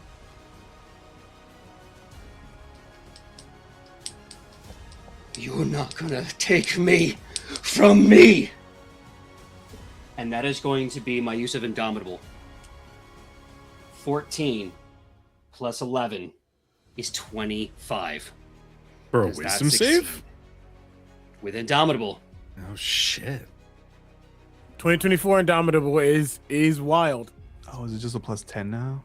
It's mine says hold on, let me double check. I think this is plus 11. It's plus fighter level. Oh shit! I didn't know that. That's Yeah. cool. PJ, Yes, sir.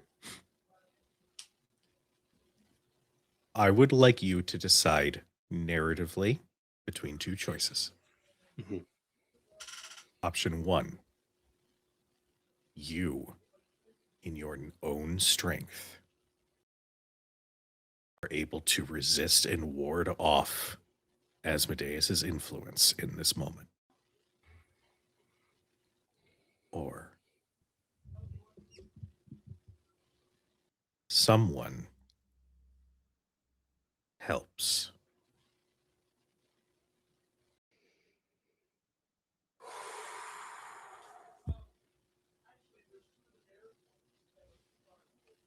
I think if there's one story, one note about Marcus, it's that he always needs someone stronger than him. So he doesn't have to be so strong. I think I'm going to see who comes and helps Marcus.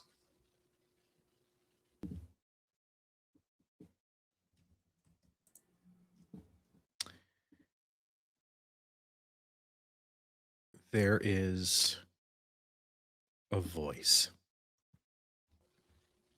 as you are screaming as this younger version of yourself and smashing against this invisible wall. You just hear, "Do you need some help, love?"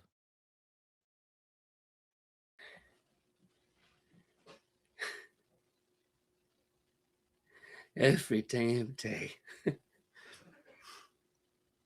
You've been through enough, love. I can see that. Yeah.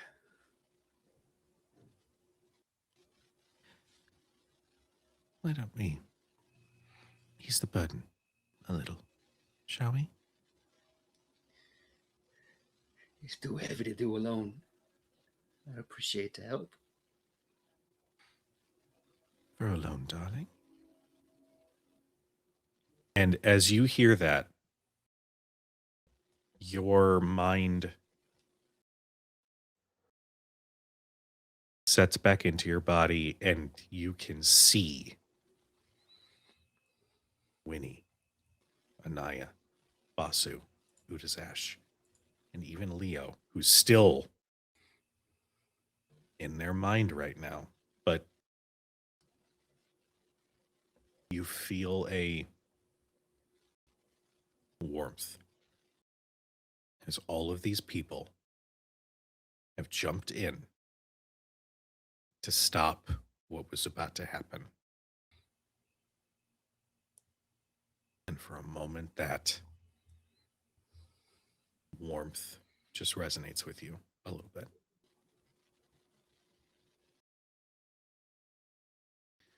Well, I've quieted the angry one for a moment, but we'll talk again soon, love.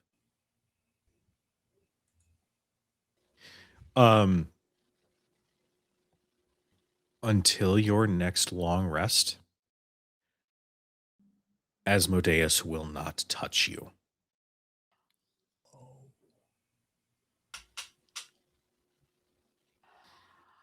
And you see his horns return to where they were prior to the deal being struck.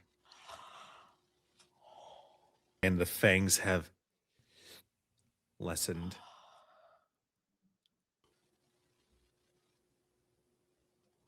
For now, there are no chains around Marcus Hellhammer. Now, we are not done yet. After Marcus, we have Utazash as Leo, still controlled by Sai, is still floating. And you could just see, almost like Magneto, there's dust, there's particles, there's rocks, there's some debris that is slowly starting to lift just around Leo's form. How high up in the air is Leo? Leo, would you like to answer that question? 30 feet. Okay. Like 300 feet. I mean, it's Sai. Udazash has taken out her bow. The dragon bow that they've made together, but she's not holding it ready to fire. And she starts to run towards Leo, and her mouth opens, but it's not to call out to him. It's crackling with lightning. And for a moment, you think she's going to breathe, except the lightning courses around her muzzle and out and around her body and down her back, and then bursts out of her back into these two electric wings that are almost like skeleton wings. And she starts to fly up into the air with these wings. They flap, but it's more like the lightning kind of courses up into the sky and pulls her so that she can get up to be face to face with Sai, Leo, whichever this is. Gets right up, like nose to nose with this illithid, and she's holding the bow. Basically, it's eye to eye and bow. And she says, "You are supposed to be helping. You are supposed to be aiding. Like you did with this. Why are you fighting with us? What is all of this? What has happened?"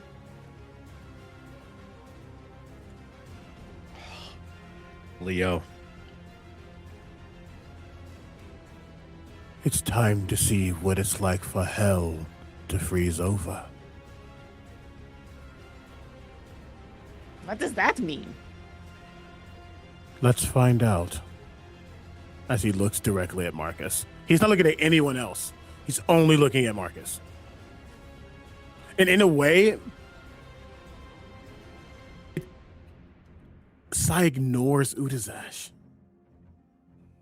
It is as if he doesn't register a presence in front of him. I think Udazash, you see that checkout. And she's just going to continue to like insistently stare in that annoying way that she does. In that, I'm going to get into your face. You can't ignore me. And it's not that she's talking to Sai. She's talking to Leo. Why are you attacking your friends? Why are you sending people to hell? You are smarter than this. You're going to attack people. No, you have helped me in doing mind things. You have helped so many of us doing mind things. You're going to send people to hell. You pull people out of hell. You've pulled all of us out of hell. You're going to attack people. it's at this point that I will need a persuasion check from Udazash. I'm going to say I will actually leave it up to Omega if that is with advantage or not, because I feel like that might be going through Sai to get to you, but that is 100% your. I think we got to break through first. I don't think. Okay. I don't think he's there. Okay. That is a 28. Yeah. I rolled a 19. That's almost as good as she can go with her persuasion. What? You see the eye as he looks past you. This figure looks past you.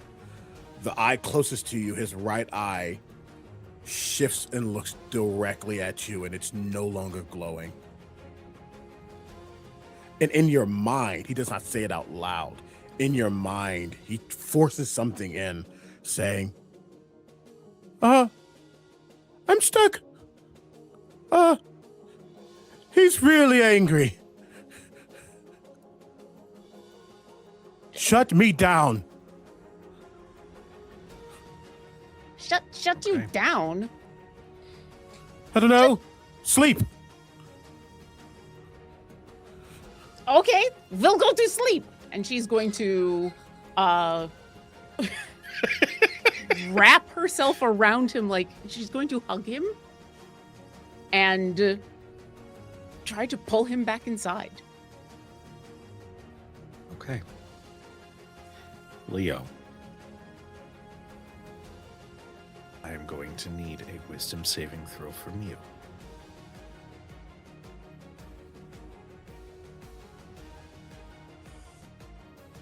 Okay. It's a face. It's my second highest stat. Yup.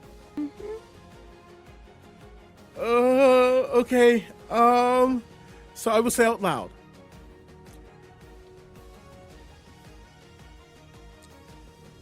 I would assume Sai will be trying to fight back, less Leo trying to push through.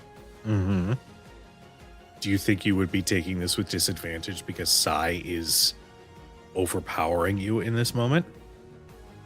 The question is, do I want to succeed or fail?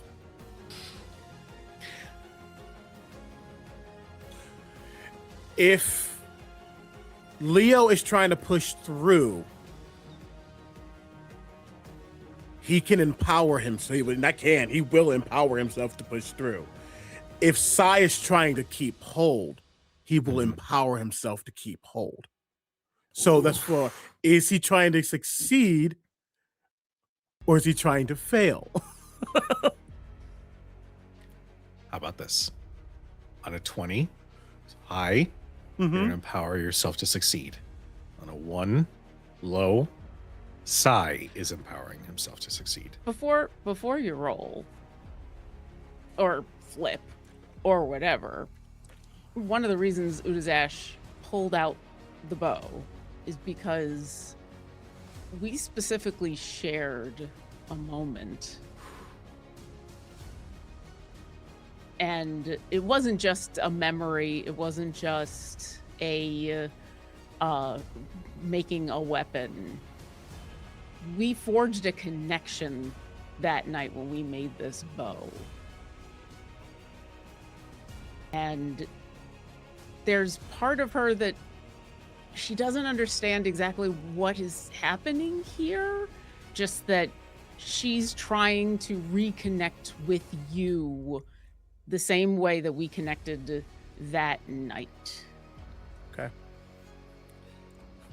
I don't know if that helps Then at all. this is a wisdom saving throw for him to regain his body. Okay. He needs to beat Sai. Okay. Sorry, the context was so specific, I guess I had to check. All right. Wisdom. This music is stressing me out. It's so good. Okay. This dice has been good for me. It was not today. I still have my silvery barbs advantage because that was a 3. Then use it. Then use it. Okay. And I have to, and I can roll a d10. Right? Yes, I can. Oh, that's a 9. Wonderful. That is a nope math. That is a 33.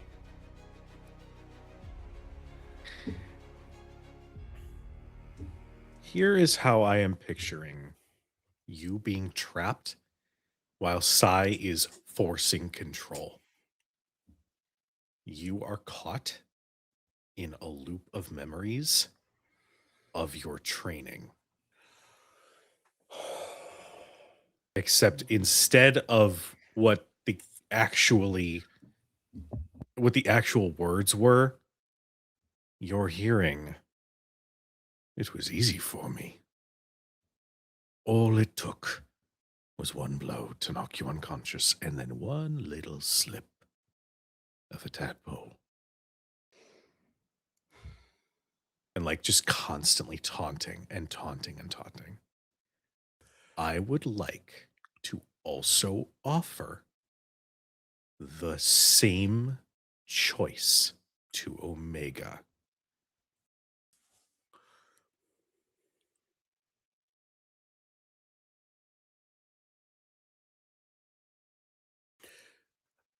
I think because of the moment with Udazash and the bow, that clear, finite, concrete connection point that happened between them.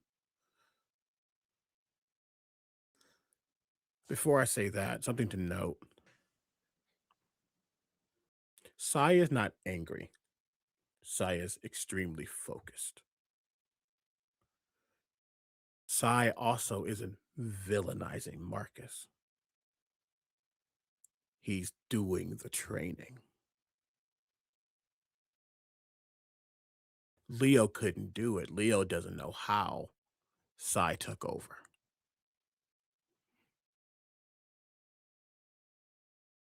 But seeing Udazash and able to connect with her, there's a rumble that echoes through again as he wrests that control away from Sai. No, no, no, no, no, no, no, no, no, no, no, no, no, no, no, no, no. But he meant to harm you. We are following the instructions. We fight or we die. But we also choose when to fight. We went too far. He was going to kill you. We went too far. Thank you. But we went too far.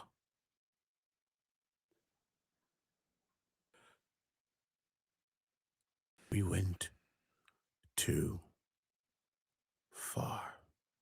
And as he says that last word, you can almost feel a transference, that warbling moving through. You feel a current suddenly right its flow.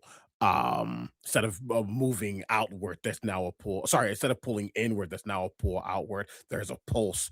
As for the first time today, I actually activate the telepathic web, showing that Leo has taken back over. Um, oh, And I'm just hugging you in midair, like almost kind of still trying to pull you towards basically our bedroom. And I stopped feeling that. Leo? oh no. Oh Oh. no, no, no, we shouldn't. No. What? What? Marcus. Yeah, How's he's right Marcus? there. Helen, drop it. Do it. So he drops it, and Misha's like, I'll fucking kill him. I'll kill him, I swear to God. If you don't get off of him right now. She hops off. She's still got the dagger out. I will say at this point, we're going to go ahead and take our break.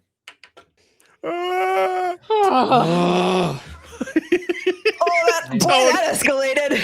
I am so Sorry. sweaty right Escalated. now. I did not see that coming, and I should have. I'm so sorry. Ooh, boy. Okay, so for those in chat, I'm gonna throw up. Oh, I'm gonna throw up. for those in chat, thank you so much for watching. We are going to take our 10-minute break. So if you haven't, get yourself a snack, get yourself something to drink, take your medicine if you haven't. Put your head We'll see. between your legs and breathe. Get a paper bag. And we'll see you guys in about 10 minutes. And welcome back, everyone. This is fine. Everything's fine. This is a totally chill. Welcome to Cozy D&D, guys. Guys, how we doing? So, okay, Laura, your voice is too good for that. Cozy D&D So, radio Tony, show. how's that stress ball doing? There are no more numbers. I can't read half of the numbers, and I could at the beginning of today. This is blank, dude. Like, there's only a couple of them left. That's amazing. Yeah. So, we come back to Leo regaining control of himself. Marcus has regained control of himself, and it seems the chains that are wrapped around him from Asmodeus have released for the time being. Everybody is packed into this alleyway. And you are going to start hearing something going on over there. You're starting to hear people who are like, what is going on? Something sounds like it's going left. We need to move. We need to get out of this fucking alley right now. Come on. Back to the room? Upstairs. Now. Everyone grab a piece as Basu runs. His armor's falling. It wasn't finished. It's falling apart. As you do that, there is a halfling girl with a braid going down her back. She's wearing what looks like tinkerer's robes. Like she's got some like a tool belt and like a wrench and a screwdriver and everything. And she is quite literally following the trail of pieces down the alley. And then oh, it's cool. Oh, here you go. Thank you. Just picks the magnet, grabs the handful. Okay. We gotta run. Keep trying. You're gonna do great. Okay, cool. Bye. What the fuck was that? She meanders off. But you guys all quickly and gathering Basu's many pieces hurting of the armor. cats, hurting the cats, all go Winnie up to is that hurting the second cats floor. upstairs. As Marcus is grabbing everybody the training gear, and he is keeping his head down and profile low and running in. And anything that's not everybody- being grabbed as he switched back to default. Anything that hasn't been grabbed just gets swept up. Moving forward with us. the moment that all of you guys step into that big wide room, the door is going to close as Shale is going to close it and is then going to lean against it and is going to look to Winnie.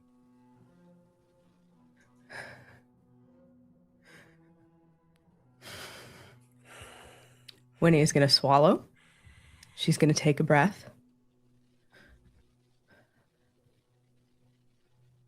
Marcus, Leopold, I need you both to sit down, please.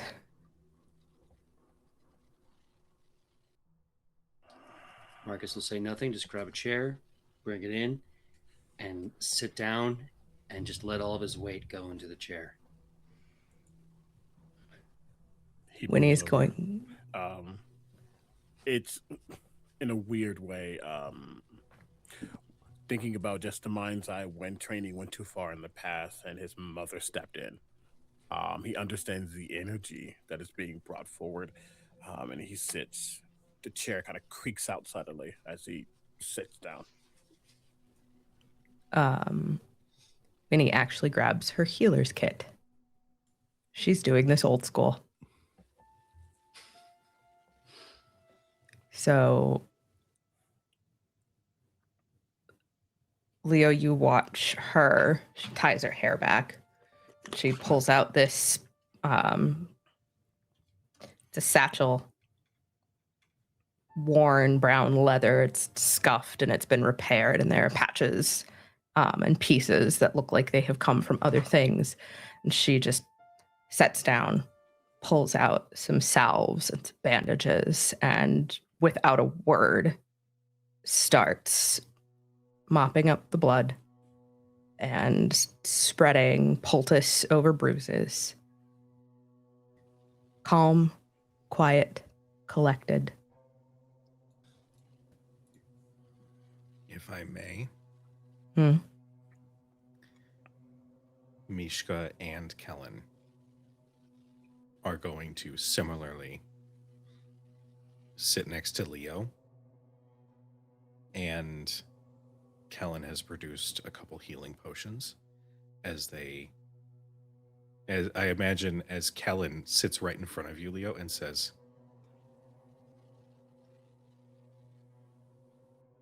and then they start looking at the bruises to offer you healing potions. While that happens,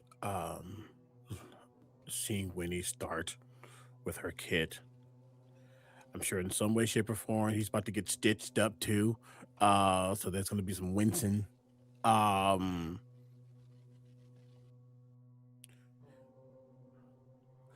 weird thing to say. He doesn't feel regret. Obviously, he doesn't like that Sai went too far, but he doesn't feel regret for the training, the attempt.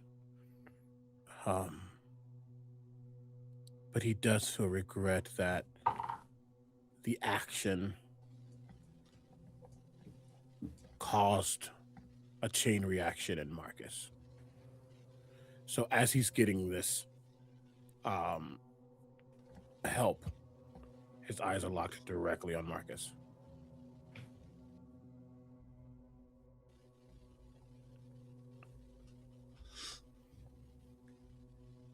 As you make eye contact with Marcus, first of all, so Winnie, you said you're going old school. Are you patching up? Are you patching up Marcus? Oh, she'll get to you. It's gonna take a while. That's fair. Just want to know where Marcus was at. So he looks at Leopold, locks eyes, doesn't break eye contact as he reaches into his pants, pulls out a flask.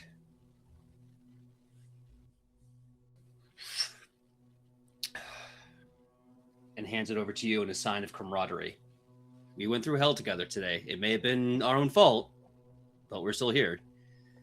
And he offers you a drink. As it's offered, he's a little too weak right now to like physically try to lift it, so it shifts over towards him as he grabs it. Three things technically happen. He tilts that drink back. As he does, Winnie, I think you see it first as you're so close to him. There's a sudden, again, a warbling that kind of shifts back and forth. And as it does, even the stitching that you're doing, those wounds close faster than they should. As I cast Arcane Vigor on myself. To tap into my own life force, spending some hit points and regaining some health, equal to the rose plus my spellcasting. And as I do that, the third thing, looking back at you, Winnie, you in your head here, they have me. Get him. Thank you. You're welcome. She stands up, packs her things away. Well, at least puts away the things that she was using on Leo. Hey, Leo, what's your passive? Perception. Yours. 17. Cool. You see for just a second. There's a rattle as Winnie's hands shake.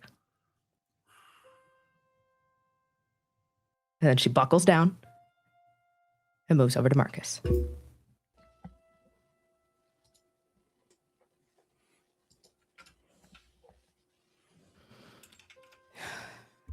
She settles in, takes a look at the... I know that disintegrate is force, but I'm picturing it's the kind of thing where it's like something hits so hard that it like sloughs the skin off. It's like a big ol' carpet burn on the chest. Yeah. Yeah. Marcus took it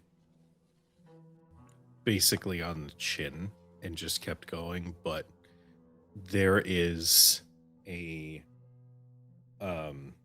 illithid fist print in his chest, and everything around it is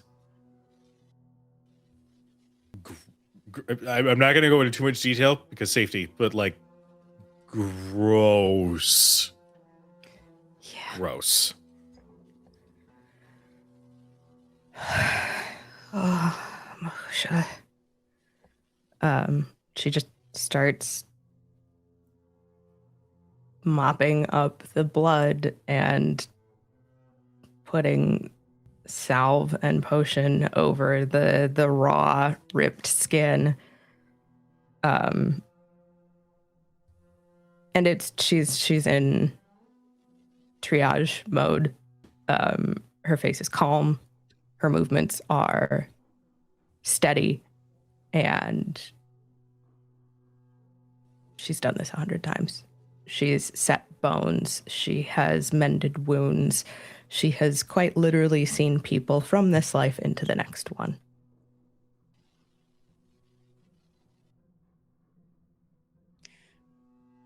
Udazash is going to actually go over to Shale because she looks around the room, desperate to know what was going on before she arrived. And the only person in the room that she knows really well who was there, who is not currently engaged, is Shale. And so she's going to, if Shale is still over by the far door, she's going to go on over and awkwardly like lean up against the door next to her, and as quietly as possible,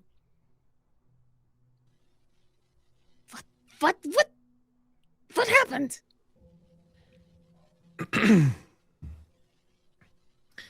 Our favorite Hellhammer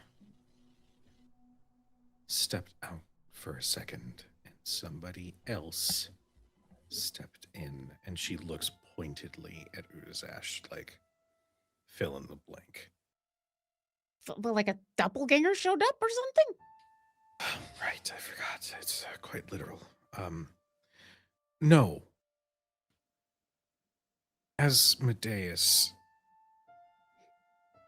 had yanked the chain around his neck, and our beloved Marcus Hellhammer stopped acting like Marcus and instead started acting like a hellhound, ready to tear someone apart.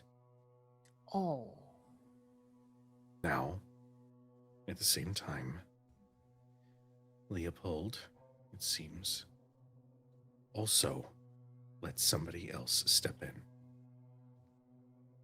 So ultimately, both combatants in our little training session had somebody else take the reins for a moment. And it got very, very scary. So we're all a little on edge. Wine? And she just passes wine slushy. Udazash actually does not take it. Because when Shale says it got messy, her nose kind of flares, because that's the moment where Udazash remembers what triggered her noticing what was going on. And she remembers that smell of smelling the duel disintegrate. How do we stop that from happening in the future? I think both of our friends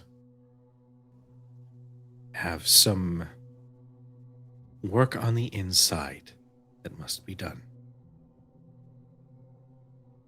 I think that Marcus has certain chains that he must learn how to shed. And I think our dear Leopold must come to terms with whatever is inside that wants to display all of the strength all at once. I genuinely think this is a moment where it was good of us to step in, because one of them would have killed the other. But in terms of how to fix this, I love them both very dearly. This is something that we in our positions cannot fix. This is something that they have to navigate. They now understand the stakes, and we will be there to support and patch them up as we do for those we care about.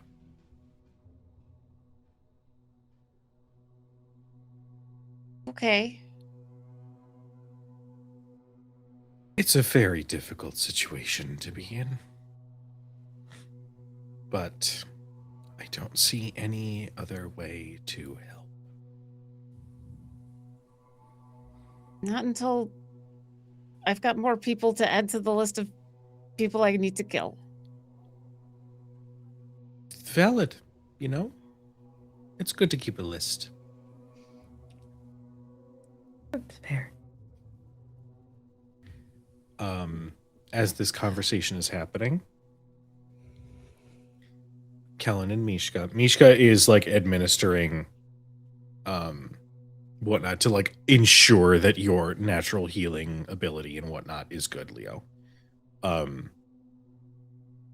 Kellen just reaches up and does one of these and just says, Bill got very scared. Are you okay?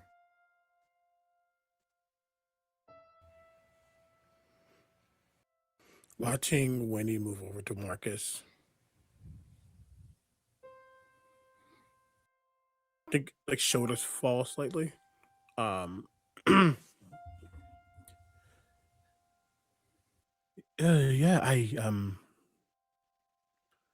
we were going back and forth, and I didn't expect to not get hurt. I knew that would happen. I've gotten hurt before. I think when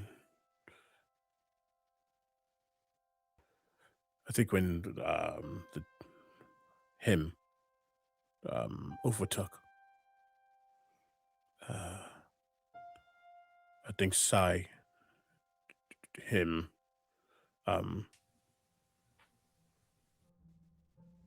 I think he tried to protect, but he deals in absolutes.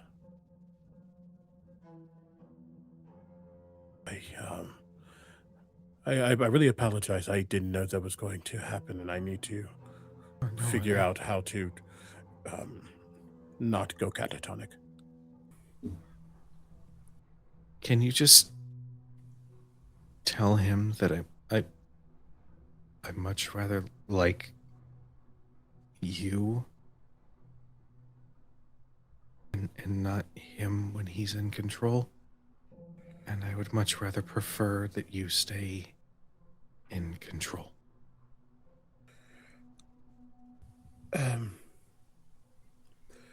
Yeah, we have many things to sort out.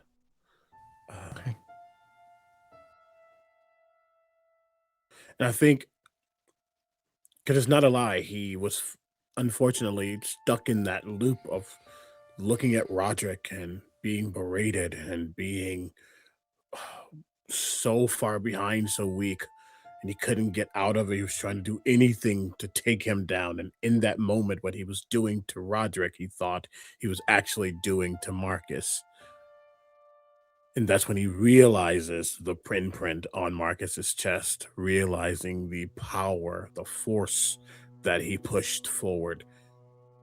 And that scares him.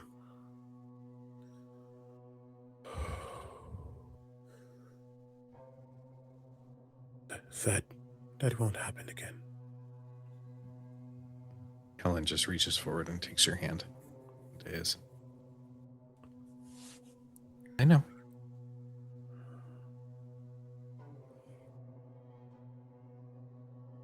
Now, despite everything, we did learn a few things. I think. Okay. And he looks at specifically Basu and Naya and Udazash afterwards. This is where like the little brother just got caught. And you can see how bad he feels about everything that just went down.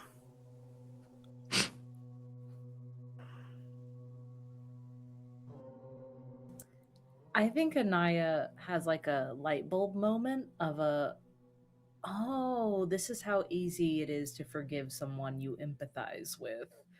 And it's very quick. She didn't understand it literally just that morning, and now it's so simple because there's not an ounce of blame in her heart right now for Leo, or Marcus for that matter. And I think it actually makes her feel less alone that two other people here are sometimes being piloted by something that they can't really control.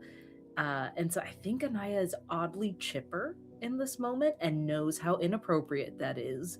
And so isn't saying anything, but is humming and is doodling very quickly, like just crisscross applesauce in the main room around everybody, humming and doodling, waiting for the tension to ease because she feels pretty great. Aside from the gaping wound in her shoulder, never been better.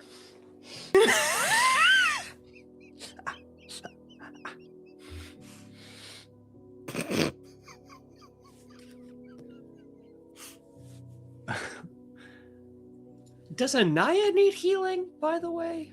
I'll get to it. I'm working on it. Oh, you don't. I'm working on it. I'm You not don't rushing drop- anything. I'm just checking it. You don't If drop you- gaping if you're- wound. If you're checking in, I do think you notice that like very discreetly. So it's just quietly. She's not doing it sleight of handily. She is using some of the blood in the paint that she's used. Yeah. So she's not complaining, nor is she asking to be healed. She's busy. I think Basu, letting everyone calm down and seeing that Anaya is drawing. I think Basu's sitting pretty close to her again, just like kind of wanting to be near the creative energy while he is finishing up. Like, honestly, the big chess piece was the first thing to fall off, so he's working on that. He looks up at Anaya and sees that she's bleeding into her paint. I'm like, that can't be healthy. And he walks over and one of his mechanical arms comes out and is like, do you mind if I help you with that? Not when you're so handy, eh? Sorry. Yes, No, please help me. it No, was yeah, really it actually does sting quite a bit. Okay. Yeah, if you could. The mechanical fist goes on your room and it acts like magic staples as he casts Cure Wounds. I do think the very first one, scream of shock, like not even of pain, just oh. One of the bottles that Winnie is holding like goes flying and shatters. So sorry. It's 14 points of healing. Oh, Oh look, shit!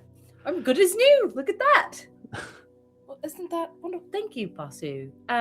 Actually, so glad that you've walked over here. Fancy seeing you on this part of the. Okay, and I'll wrap that up. Yeah. All right, as I was saying, here I was just wrapping up this doodle. It is a bit damp, Okay. but I think it got the likeness just right. I was working on something else outside. Oh, I did leave that out there. I hope that's not a problem. But we left in such a hurry, and I saw you in your brand new, what are we calling it? Well, he actually turns his chess piece around on where it exposes the inside, and it says at the top, squid squasher, and then that's crossed out, and then it says hork buster, and that's crossed out, and then it says battle brother. I think she's like reading it. Okay, no, that one's a slur. That can't be it. No, slur number 2. Okay, battle brother. Yes, that's incredible. I'm very happy with that. So I went ahead and painted you in your battle brother arrival before everything fell to bits, and I thought you might like it. This one is a regular painting, except for, of course, the fact that it is done in a little bit of my blood, but otherwise very normal and not like the one that freaked everyone out.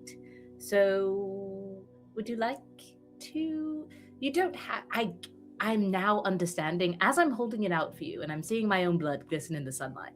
I'm getting a little worried that I'm handing it over for you as a gift, but would you like it? Basu reaches for it and he looks at it, he tilts his eye, he's not paying attention to the blood, and he starts crying. Oh my god, I'm so sorry. No, it's beautiful, and it's really beautiful. And I made that, and you made it look beautiful. Oh, well, you made it look beautiful. I just captured it so that you could remember how beautiful it looked. It's all you, Basu. You're amazing. You are what takes creativity and it bonds people together. You made me fall in love with my work that I was so scared to work on. And as he's explaining that to you, he is like paper macheing on the inside of his chest piece where he kind of sits in front of when he's inside the suit. Oh, well, that's so lovely. Thank you, Basu. Thank you.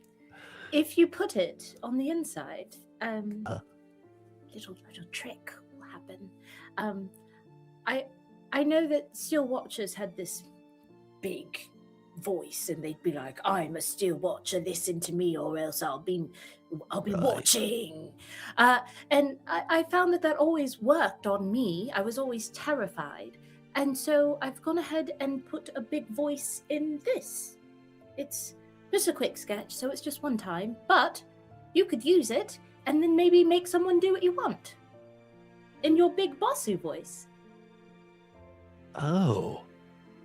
Okay. That's amazing. And I think he'll install it right there. Well, I noticed you're always upgrading everyone around you, and, well, if we're a team, someone should upgrade you back. So be careful what you tell people to do. If it comes out in a voice this incredibly charismatic, I programmed it myself, then they will do it. So be careful.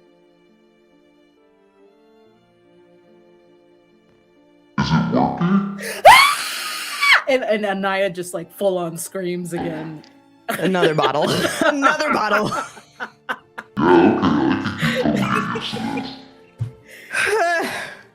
And Basu, you now have one use of suggestion in that voice. Amazing. This is such a cool episode. What is happening? That's so cool. Does it use my DC or yours? It uses mine. Please hold. I will get it for you. It is a 16. Wisdom It's save 16. Amazing. Thank you. That it's been a long time since I've been able to, I guess the word's collaborate, with other Oh. creative and smart and like-minded. Oh my god, Basu.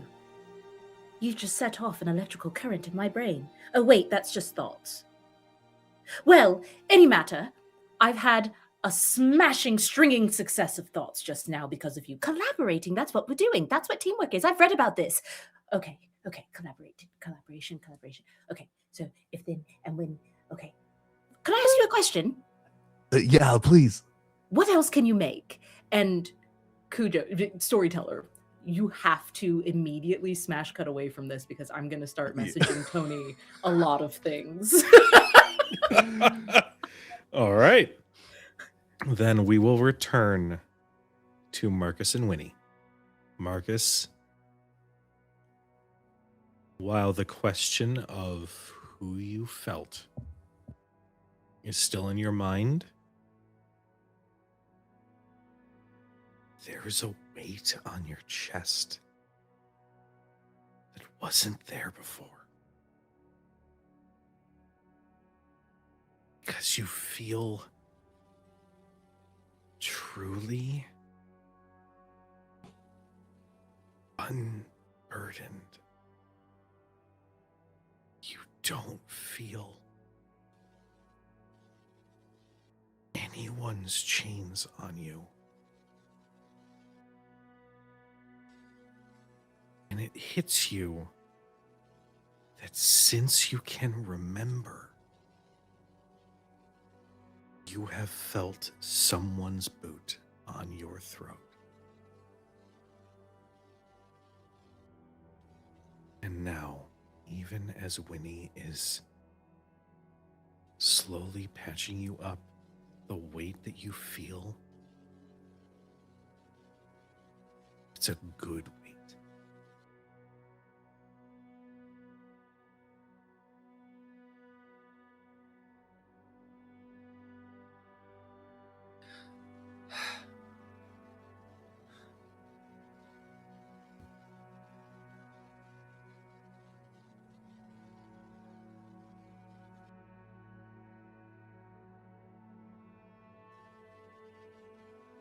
Hey, Shia.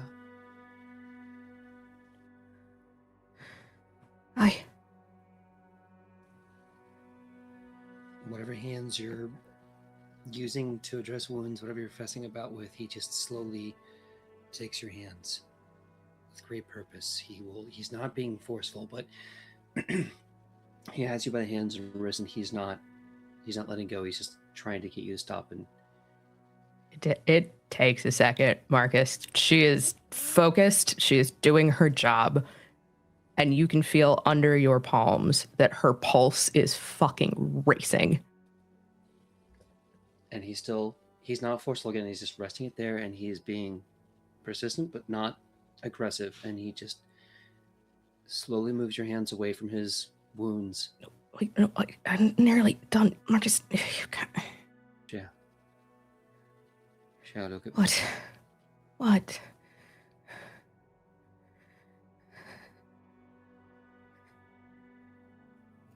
I need your help, Shia.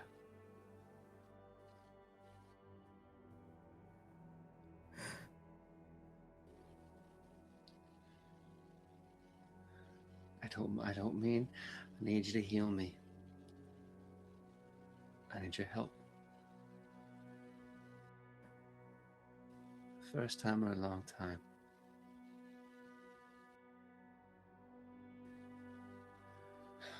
I don't have power. I think this thing here is called peace, me. And if I got it for one day or 1 year, I want you with that peace. I want you with me, and I need your help.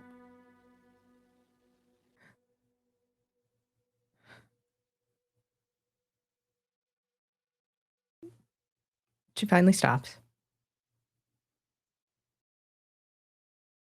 She nods.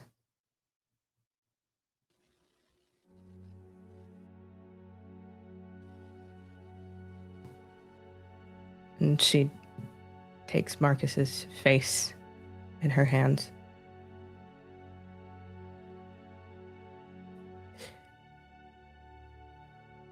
It's gonna take some work. And it's gonna take some time.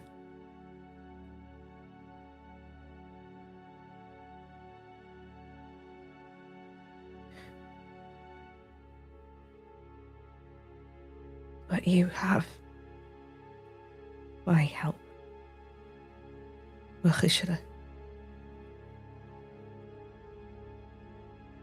will get you out of this one way or another.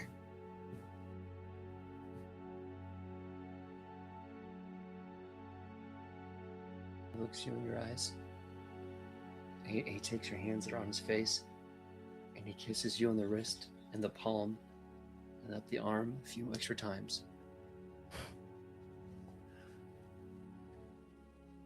You lead, I follow, Shia.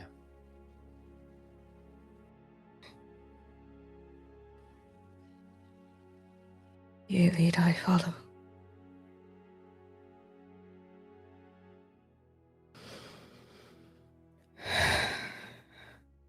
I need you to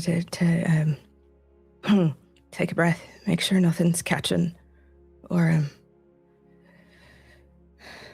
honestly, I'm a little surprised that you didn't end up with a couple of broken ribs. What on Marcus? Please, I'm made of tougher stuff than that. 1 disintegrate, 2 disintegrate. Squint. Just like you're getting one of those looks of, boy, if you don't shut the fuck up right now. Marcus is chuckling. He's in his little moment, and he sees that face. He goes,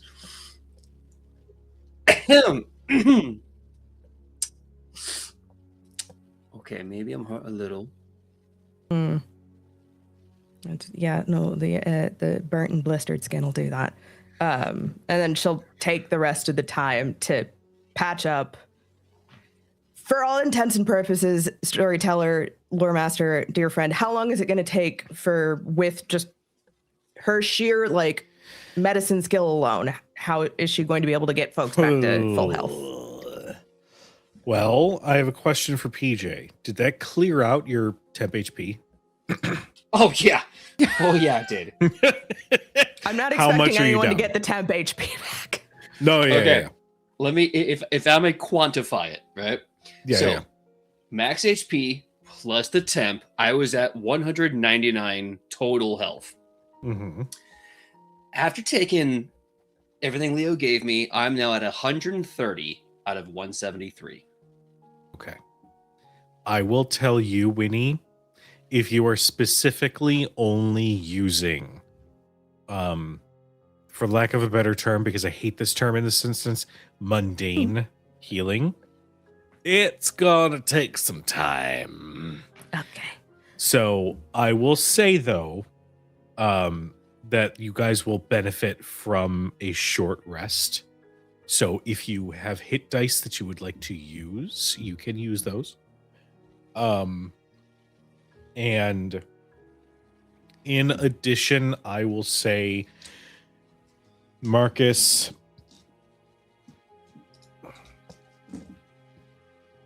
you heal 10 from Winnie's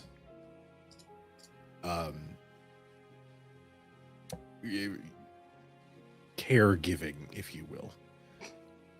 Healing. I don't know why that word was evading me, but here we are. Okay. The tension has died down. Mishka, I'd say probably Mishka is probably the last to like let it die down. Oh, go ahead. Celestial resilience. Gain blah blah blah HP when you use magical cunning or finish a short/long rest. I see. So additionally, choose up to 5 creatures you can see, and each of them gain 10 temp HP. So Okay. they won't get back up to the ridiculous amount that we had stacked. But if we are taking a short rest, Marcus and Leo can both get 10 temp HP. Yeah. And I will say, mechanically speaking, for those whose temp HP has stacked previously, this will not be stackable. So if you have more than that, stick with what you got. You know the deal. Mm-hmm. But yes, Mishka is definitely like slow to ease up. She's definitely got a side eye at Marcus, but is still at Leo's side. I think me. Oh, go ahead. Yeah, just with the insight, does Winnie sense that there's going to be a problem? No. Okay. Like a hair away from one, but no. Okay. That's all I need to know. It's clear that Mishka is very protective. Leo does say, you can cool the jets. Everything's fine. I promise. He didn't mean it. It wasn't him. It wasn't me. Well, it was probably a little bit of both of us some way, but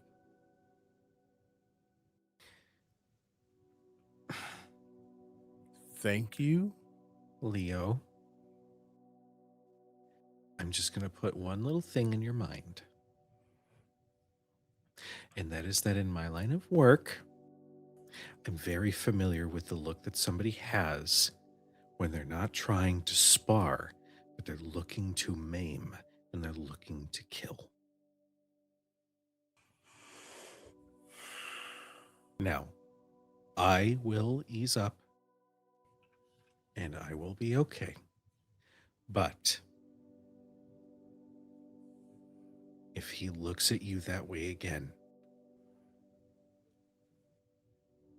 I won't miss.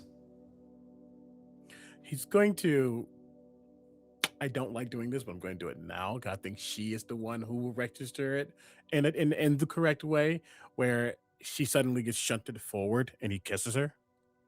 It's to shut her up, but also there's a level of this is cute. Thank you for caring. Okay, honey. Yeah, in her mind though, she would hear, I know when you miss intentionally. You could have been a lot harder, which means you were pulling your punches, which is good, because I would rather them not see what happens when you actually do stab someone. I could do it. Please don't.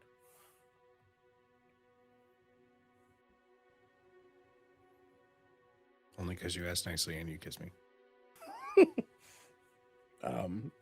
He will pull back. Okay. I really, wow. I would say let's do that again. Oh. It's just all over the place. Oh. Oh. PJ, you back? There we go. Okay. Okay. Wonderful. I would say let's do that again, but no, we shan't do that again. No. No. I will learn a different way, but I think fundamentally I got what I needed. I am okay. I know we need to go to the temple. I don't want to linger on that. He does have some major missed spell slots, but it's okay. I'm assuming that we have all learned what we needed to learn today.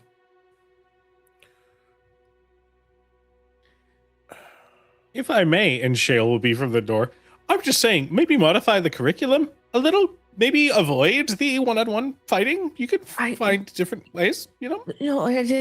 Perhaps in the future we do, straw dummies, so there isn't actually another person on either side. If that is all right, and she'll look to Leo and Marcus, if that is all right with the two of yous. Marcus just kind of shrugs and go, I can run drills. I got a lot of drills I can run.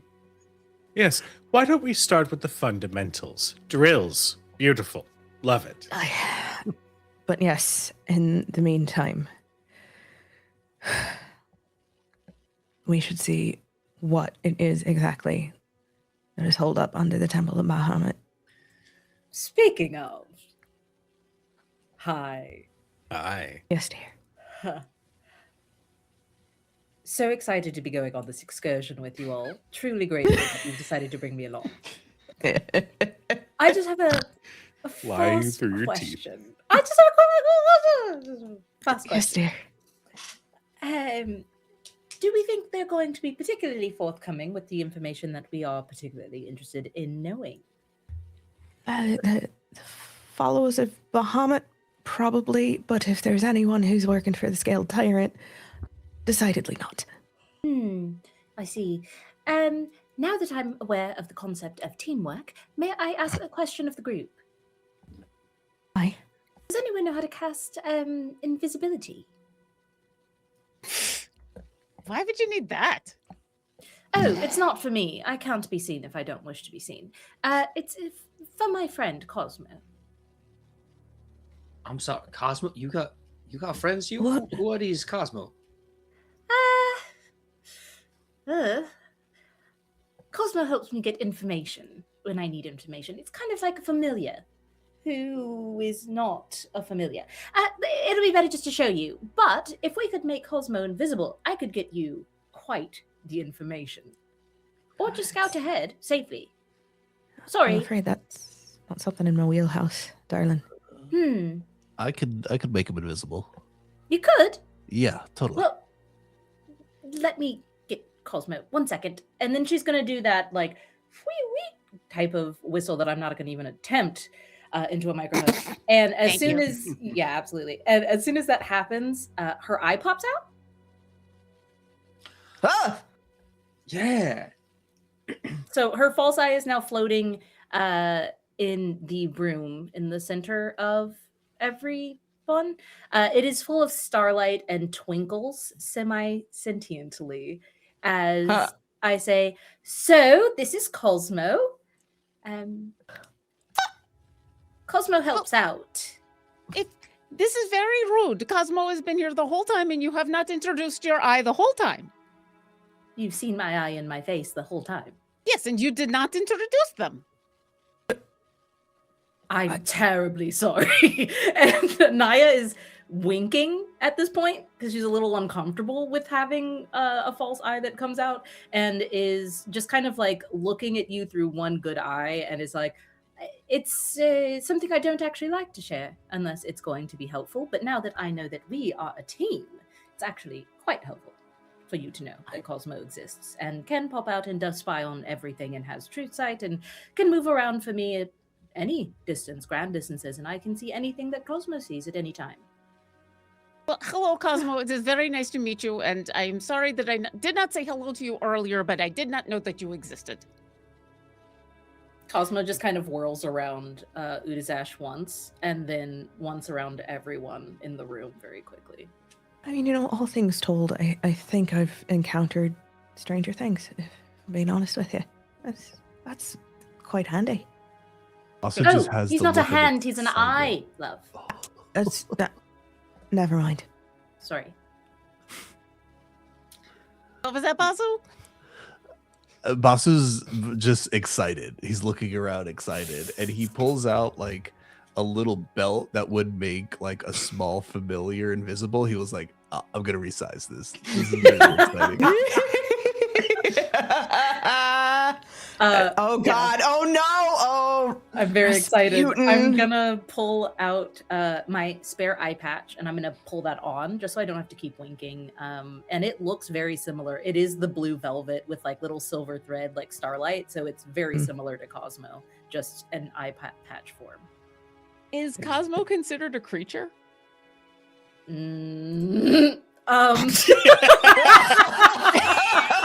That was a noise. That's quite the question. Say no more. Say no more.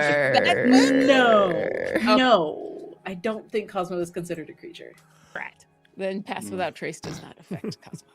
Cosmo will be fine. He's a little There's- sticky little eye. I there's told you, Cujo, if you brought me in this game. I'm so happy Oh, right no. now. There is a moment where you hear like the chitter of a cat that's seen a bird out the window. No. And Rasputin tries to jump, and when he grabs him, It's so funny you said that, Laura, because in the same brain, two things were happening. One, Marcus, your foot was getting nibbled on because Barnabas is like, how dare you try to kill Leopold? To Take which, these make it so you nibbles. can't walk straight over again. okay, wonderful. I'll take your pinky toe. I also need that voice to say "holy shit" as Barnabas sees the floating eye and nopes out because absolutely not. Holy shit. You see Barnabas blue screen as he just stares at the blue eye, go, nope. And he just turns, doesn't even like crawl on the ground like a rat, just fully walks, on his hind legs. crawls up. I just want to say this, 'cause if I don't say this, I'll be doing myself a disservice. Marcus sees all this, and he says, on a scale of 1 to 10, as far as Stranger Things are concerned, I'd call that an 11. I hate you. I hate you. Baby! Yeah, baby! This is how I get fired, but I don't care. I had the thought to make the exact same joke, and my brain was like, don't. They will bring torches and pitchforks. Oh my! You can burn me down. It's fine. Don't touch No, you're Cujo. good. Come after me. My You know God, what? that's You so know what? bad. Like Marcus It starts went bad. doing that when he's gonna take a page from Leo's book, grab like Marcus by the shoulders and just kiss him to shut him up. Just You are impossible. At that Maybe I should kiss, be impossible more often. at that I do not kiss, understand why the rat that you can see their brain is upset by the eye floating. Friends. at that kiss between Winnie and Marcus, Leo, you catch sight of Shale, who's like,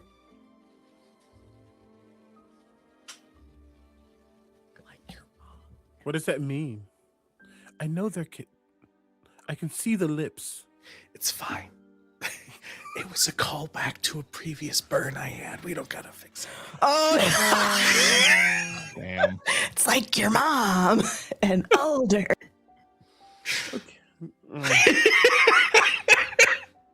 Yeah. Can she make a strength saving throw? No, she actually can't because Kellen also watches. Doesn't know the context, but it's just ride or die for Leo, as Kellen is a divination wizard, and that 3 you rolled applies now to his portent. We're about to find out who shit. inhabits Shale today in this game. She just you just see, she's like, I'm referencing the bad joke, and you just see her form like crash through the door and out into the hallway. no. It shouldn't be that comical. That's funny. Do you roll Just a initiative shove. again, or Oh, welcome in, Oh, no. Raiders. We are. Oh my God, That this is a has been bit. another level. It's been a game.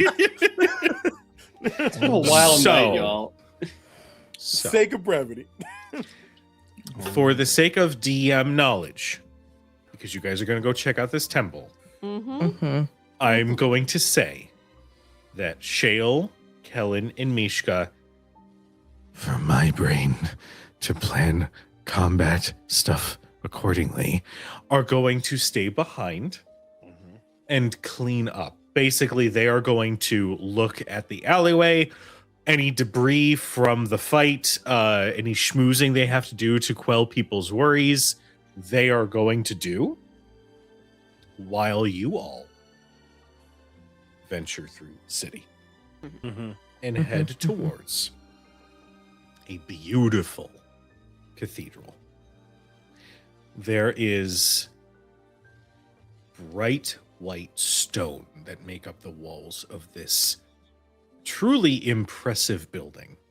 There is iconography in stained glass upon the window that like overlooks the city, and below of which has the 2 double doors that lead into the temple itself, of a platinum dragon head with wings outstretched. It's very beautiful. It is very clean and very well kept. As you step inside, there are a number of patrons. A couple of which are knelt at different pews, as in front of you at the very end of the hall, similar to the stained glass, there is a beautiful statue that is carved of this dragon that is coiled around a bit of stone. The posture is regal as it sort of looks up towards where through the window you would be able to see the sunrise. And as you all enter, there is an individual that basically finishes up with a small conversation and turns to see you all. And they wear plate armor, that of a knight of some sort, but with a tabard that very much has the same iconography, signifying that this is somebody that is a paladin. And they approach, and this figure, we'll say it's like short, almost pixie cut blonde hair, human, says, "Hail! Welcome to the Temple of Bahamut. It's wonderful to see some new faces. How may we assist you?" And it is here that I will ask everybody to make me a perception check. Anaya, you are going to roll this with advantage. Is that right? I'm is right. scared. I'm so scared. You know what? I'm going to use some of my luck to re-roll that. Okay. Because I've got it. You know, I keep forgetting I have luck. I should do the same. I feel like we should chat about luck after tonight's session, but it's fine for now. We'll have a conversation. I'm sorry. You know Got what? 10. The dice says screw my dice. Okay. I got a dirty 20. Okay.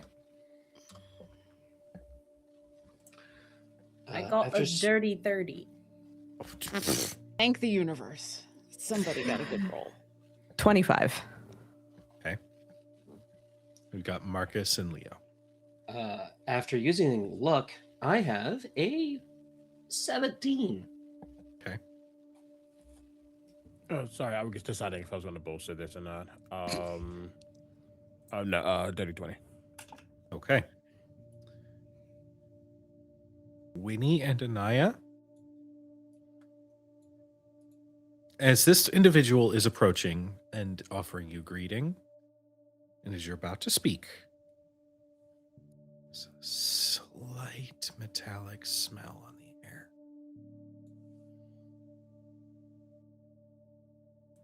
You both know this smell. Don't say that. Oh boy. Is For it my different favorite reasons. color? Does it smell like my favorite color? It does. Shit.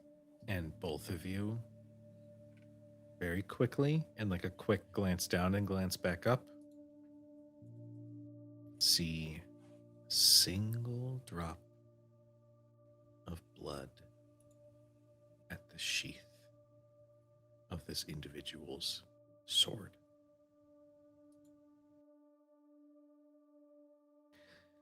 Yes, how may we help you? Do you wish for guidance or simply to enjoy the peace that we offer? Hey, Chronicler. Yeah. I'll roll for it if you like. But that stupid passive insight of mine. Can I get a vibe check? I will ask for an insight check. While that It's is happening, Anaya's gonna tap Basu. Love you, Laura. Is just gonna tap Basu and kind of nod at that droplet of blood. And you can tell that Anaya's not looking like her normal bubbly, smiley self. Like the eyes wide, looking straight at it. After she taps you. Is that enough for me to notice it, or should I roll? I will say that that's enough. Okay. That's fine. We do. Oh, sorry. Oh, you're good. You're good. You have a telepathic bond or no? You can always expect it to be on. Well, when it matters, I'll let you know if it doesn't. Well, I'm only asking, I was asking in the chat because it wasn't up for a little while, so I wanted to make yeah, sure. I got it officially activated at a point. But no, it is 100%. Okay. So that's a natural 20 for a 27 on insight. Is this person approaching in earnest, or is this a distraction?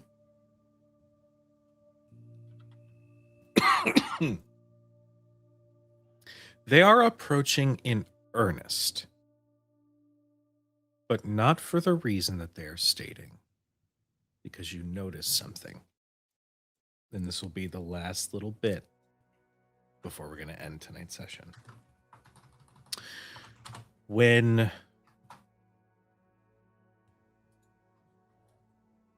they gave that greeting,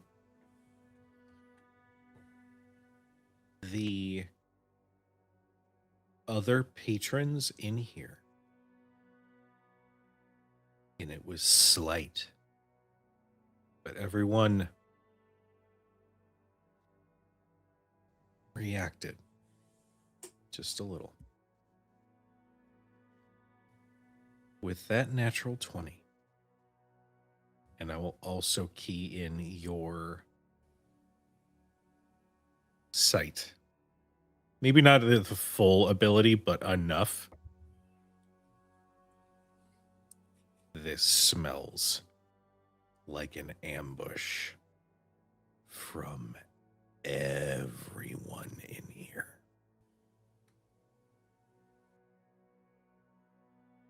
And the vibe you get from this individual in front of you, that smile, it's a smile that could lead to a lot of pain. And that's where we're going to end tonight's session.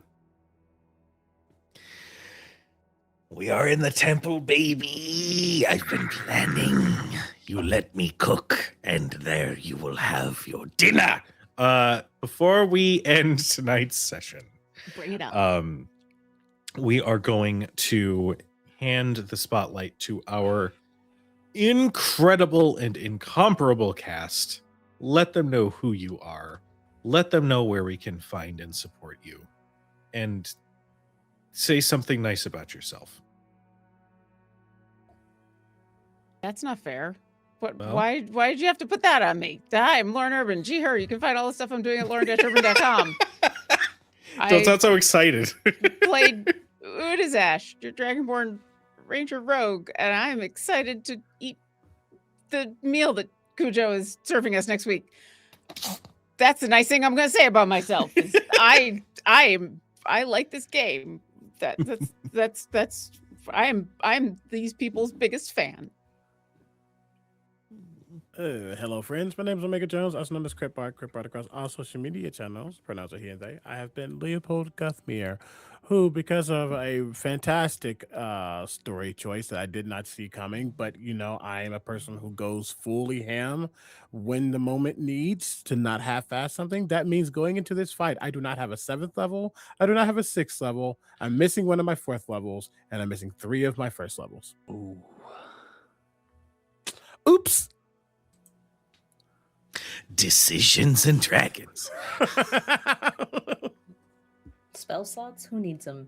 Hi, I'm Meadow. I have been Meadow and will hopefully continue to be Meadow in the future. You can find me everywhere on the internet that matters at Howdy Love Darlin or Howdy Love Darlin GM. I love to play pretend with my friends, and that's all. Anaya. I'm so sorry for the pregnant pause. I'm so sorry. I'm Heard trying the to ellipses in that sentence. That was amazing. Disconnected. with straight buffering mode. I'm so sorry. Actually, you know what? That's a wrap. That's Anaya. That's where Anaya's at right now. Anaya.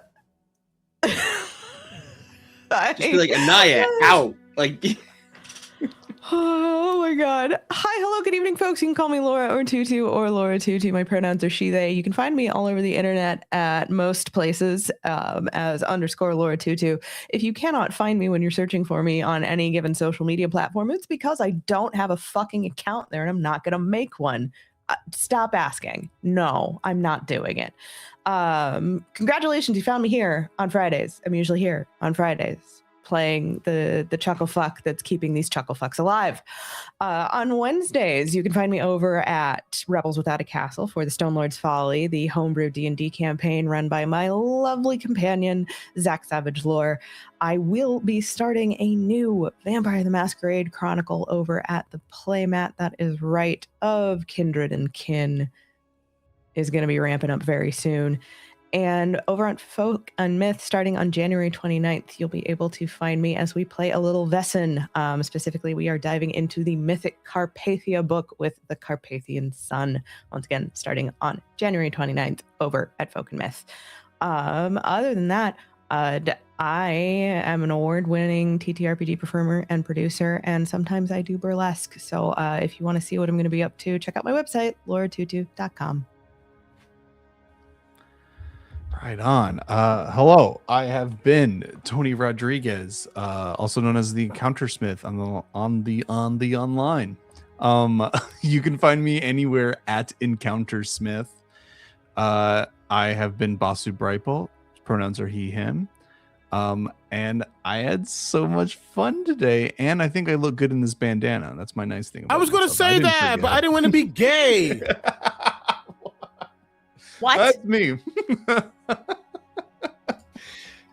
God, how do I follow up with that? Hello, everyone. My name is PJ McGaw, and you can find me all over the internet at PJ McGaw. If you find the bearded face, you're in the right place. You can find me here Friday nights for Shadow over Baldur's Gate. There's a lot of other really cool projects that I can't quite talk about now, but you can go on my social media and find out about it when we can. I've also won a few awards for TTRPG performance, GMing, and I produced lots of stuff. So if you see what I'm doing, what I'm building, what I'm working on, keep your eyes out, because we're hopefully going to tell cool stories with cool people like we do here every Fridays.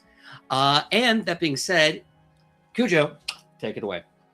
Yes, I will be gay. Tony, your bandana looks amazing, and you look so good in it.